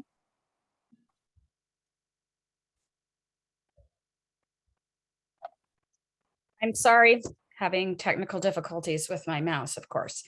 Thank you. So sorry. Pashi Walker, Cal Voices. My pronouns are zers. And I just want to specifically speak to the experience of LGBTQ people in the emergency room since it was part of Dr. Zeller's presentation. Of course, yes, LGBTQ people wind up in the emergency room oftentimes because they avoid care, because they don't have insurance, because they have had traumatic experiences with medical personnel and mental health personnel in the past. I know from my training with certain emergency departments that emergency department personnel often are not equipped and do not deal well with LGBTQ folks, especially transgender folks. They are often traumatized, they are often outed. As one example, I had a nurse who told me a story about one of their trans patients who was exposing themselves and assumed it was because they were transgender, not because of their mental illness. So I am a little concerned that this does not include some recognition of that. And even though 4.9 hours in the emergency room is better than 16, that's still a really long time. I'm curious why you can't just self-select and go straight to empath if that's what your needs are. I'm also concerned about the sort of one size fits all. And I've been discussing behind the scenes with my colleagues who are going to be speaking in a minute, but there's a big difference between different types of crises. And I don't usually speak about my own personal lived experience, but I'm going to now. There was a time when I thought about suicide. This is quite frequently a reason why LGBTQ people wind up in the ER.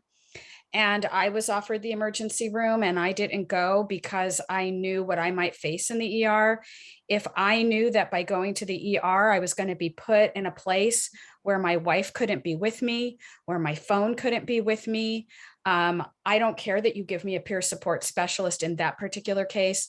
I would be extremely upset and I would not go. So I think it can't be a one size fits all. I do believe for people, this is an excellent program. I do believe there's a need, but just like you have people that go to urgent care versus the emergency room, some people have a broken leg versus a gunshot wound. It all needs to be treated differently. And I wouldn't want to be treated as someone whose spouse was going to escalate me if that wasn't the case.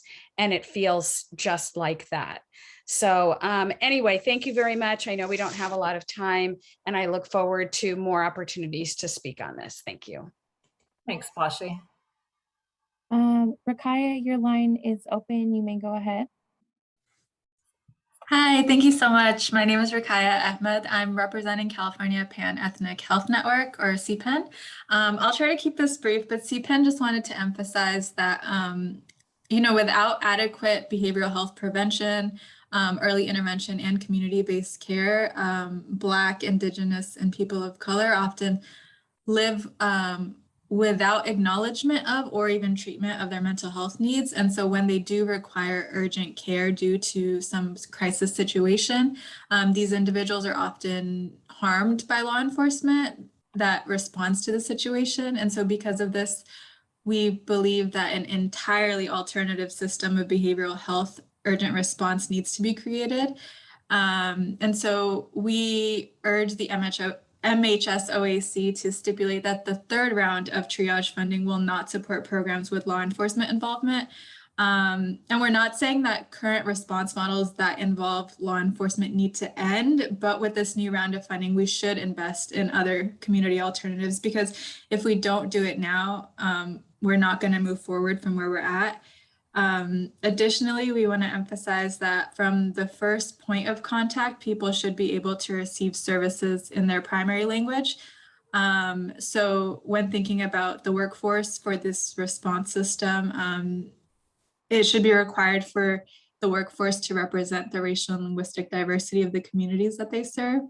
And lastly, we believe that evaluation and accountability measures that center racial equity should be designed, and counties that receive funds should be required to collect robust demographic, patient-centered measures. And those should regularly be provided to the public so that we can consistently work to improve the programs. That's all. Thank you so much. Thanks, Rakaya. Appreciate that. Next, please. Kelly, your line is open. You may go ahead. Good afternoon, and thank you. Kelly Morehouse-Smith on behalf of the Child Care Resource Center. I'm the agency's Family Wellbeing Director, as well as a licensed marriage and family therapist. Our agency provides a variety of services in both LA and San Bernardino counties, including home visiting, trauma-informed care, and early childhood mental health consultation. CCRC is a supporter of mental health services for children birth through age 5 because this is the population most at risk for abuse and neglect, resulting in trauma responses that can impact behavior, mental health, and future school functioning. Treatment at an early age can often prevent mental health and behavioral issues from getting worse and resulting in school suspensions, expulsions, or requiring more intensive and more expensive and even crisis level mental health services in later years. Early intervention services improve long-term outcomes for children, their families, and ultimately our communities. It's important that the Commission consider opportunities to fund programs like home visiting and early childhood mental health consultation for ECE providers and families. These evidence-based programs and those like them are foundational for any comprehensive approach to this population. These programs also fit the prevention and early intervention component of the Mental Health Services Act, and we urge the consideration of how MHSA grant funds can be used to expand options for mental health services in the birth to 5 population. Thank you. Thank you very much, Kelly. Phone number ending in 886. Your line is open. You may go ahead.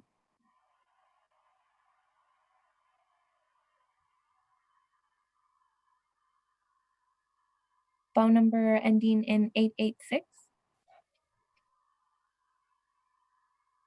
Good afternoon, Nicole Wortelman on behalf of the Children's Partnership. The Children's Partnership wants to applaud the Commission for establishing a Children's Mental Health Subcommittee. Given that 50% of mental health conditions appear before the age of 14 and the significant impacts of adverse childhood experiences on the mental and emotional trajectory of children, this committee will be essential for uplifting and strategizing around ensuring that children, especially those from historically marginalized communities, receive the necessary prevention, early intervention, and ongoing supports they need to thrive.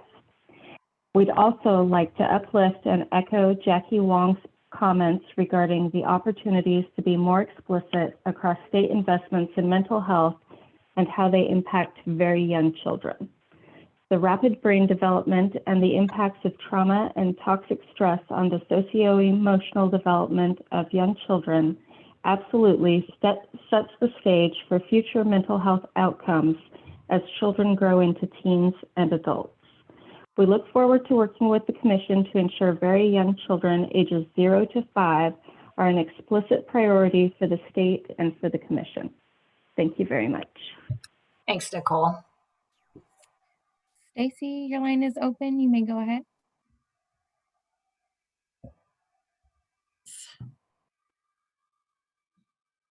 Thank you. Stacy Hiramoto with REMCO, the Racial and Ethnic Mental Health Disparities Coalition. I just want to thank the Commission. This was a fabulous panel. I thought the speakers were all excellent. Dr. Kelly always is able to explain complex situations and make us understand the issues about the counties and how difficult it is to lump them all together.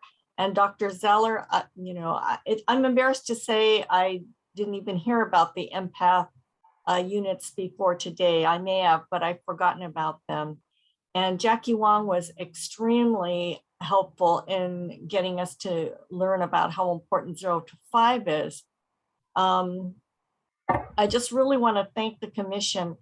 And I really wish there were more time, because the only thing that I felt was missing, because they did mention this. Dr. Kelly always talks about equity, and I appreciate that. And Jackie Wong talked about how the COVID situation and Black Lives Matter, I really feel that we need African-American representatives and Black or Brown that can talk to the different experience. You know, you have the mental health community always divides things up by age, but frankly, if you talk to Pashi, I was again very grateful for her remarks about the LGBT community, but dividing the population in different ways, I think you could also learn a lot that often gets mentioned, which is great, but we don't focus. And so then a lot of times that information isn't highlighted. But altogether, it was really, really good. Thank you very much. Thank you. Okay, Access, your line is open. You may go ahead. Hello, good afternoon. This is Andrea Crook, Director of Advocacy with Access California. And I just want to thank you all for such a wonderful panel presentation. Dr. Kelly, your holistic approach to community is just always shining through, and I so appreciate you and your presentation. And Dr. Zeller, I have to echo my friend and colleague Steve Leone's comments. Your presentation is something that we've been looking for and needing for a while. Speaking, as an individual with lived experience, somebody that, had a crisis while living in Los Angeles, had I had an empath program, I think that would have saved, years of my recovery journey, truly, because having that immediate connection with a peer, understanding recovery is possible, isn't something that one should have to wait years to discover. I love the approach. Of course, I know we're short on time. I have questions because I do think that, while individuals are receiving services in empath program, I'd like to know, are family members and supporters also provided support services, resources? And then once an individual, is released, do they have navigators and peer supporters follow them? Those are things that I would love to see going hand in hand with the program. Maybe they do, but again, I just have to say I'm very grateful for your work and your presentation. So thank you. Thank you, Andrew. Those are good points as we continue on this conversation. Next, please.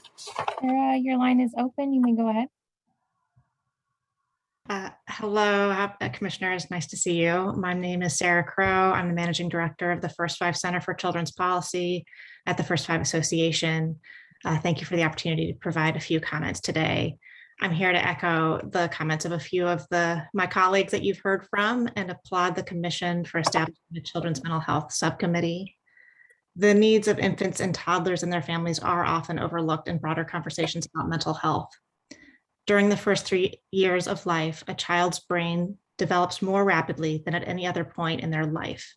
Babies' earliest relationships and experiences shape the architecture of the brain, creating a foundation on which future development and learning unfolds. Young children under 5 can and do suffer from mental health conditions. In fact, they experience mental health issues at about the same rate as older children, though serving infant and early childhood mental health requires a specific set of approaches and skill sets. I'd also like to underscore the comments made by Jackie Wong today about the importance of infants and early childhood mental health and the mental health crisis that families with young children are experiencing. This commission has the ability to offer its powerful voice and leadership to ensure that communities across the state prioritize early childhood prevention, mental health promotion, and early intervention programs that are upstream and equitably serve California's families. Thank you very much. Thanks for your comments, Sarah. And our last comment, Tiffany, your line is open. You may go ahead. Can you hear me? We can. Okay, awesome. Tiffany Carter, Statewide Advocacy Liaison with Access California, Cal Voices. I appreciate being the last comment and you guys making time for me to speak. I just want to second and third and fourth Andrea's sentiments about how exciting this particular program is, and having this option to individuals when they come into the ER is just imperative. Additionally, I do want to second Stacey's sentiments regarding how important representation is, and not quite certain what it looks like in these particular empath units, but I did want to at least address that BIPOC populations engagement in this particular setting is really, really strongly tied to having diverse service providers alongside with their peers. So not quite certain what that looks like in these units and how diverse service providers are within this unit, but just wanted to keep that in mind as well.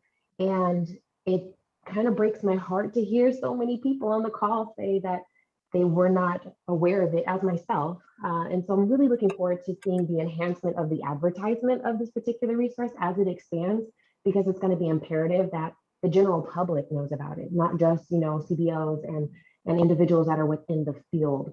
And lastly, I did want to at least speak to the cell phone policy, and I do appreciate that the unit has provided an opportunity for people to still contact their loved ones, take down numbers, and have a mobile phone with them. But keeping in mind too that we don't take away people's cell phones when they're in the emergency room. And I understand the need for a privacy, as we still need that privacy when we're in the emergency room, and that is not taken away from them. So just hoping that there's further discussion on how to support people with still being able to have access to this link of communication, whether it's via text messaging, FaceTime, whatever the case is, that keeps them in connection with their loved ones or whomever while they're in this critical state, but still also protecting the rights and privacy of others. So looking forward to hearing some more, really excited about this, and great presentation. So thank you. Thanks, Tiffany. And I do believe that was the final comment. So thank you all for your comments.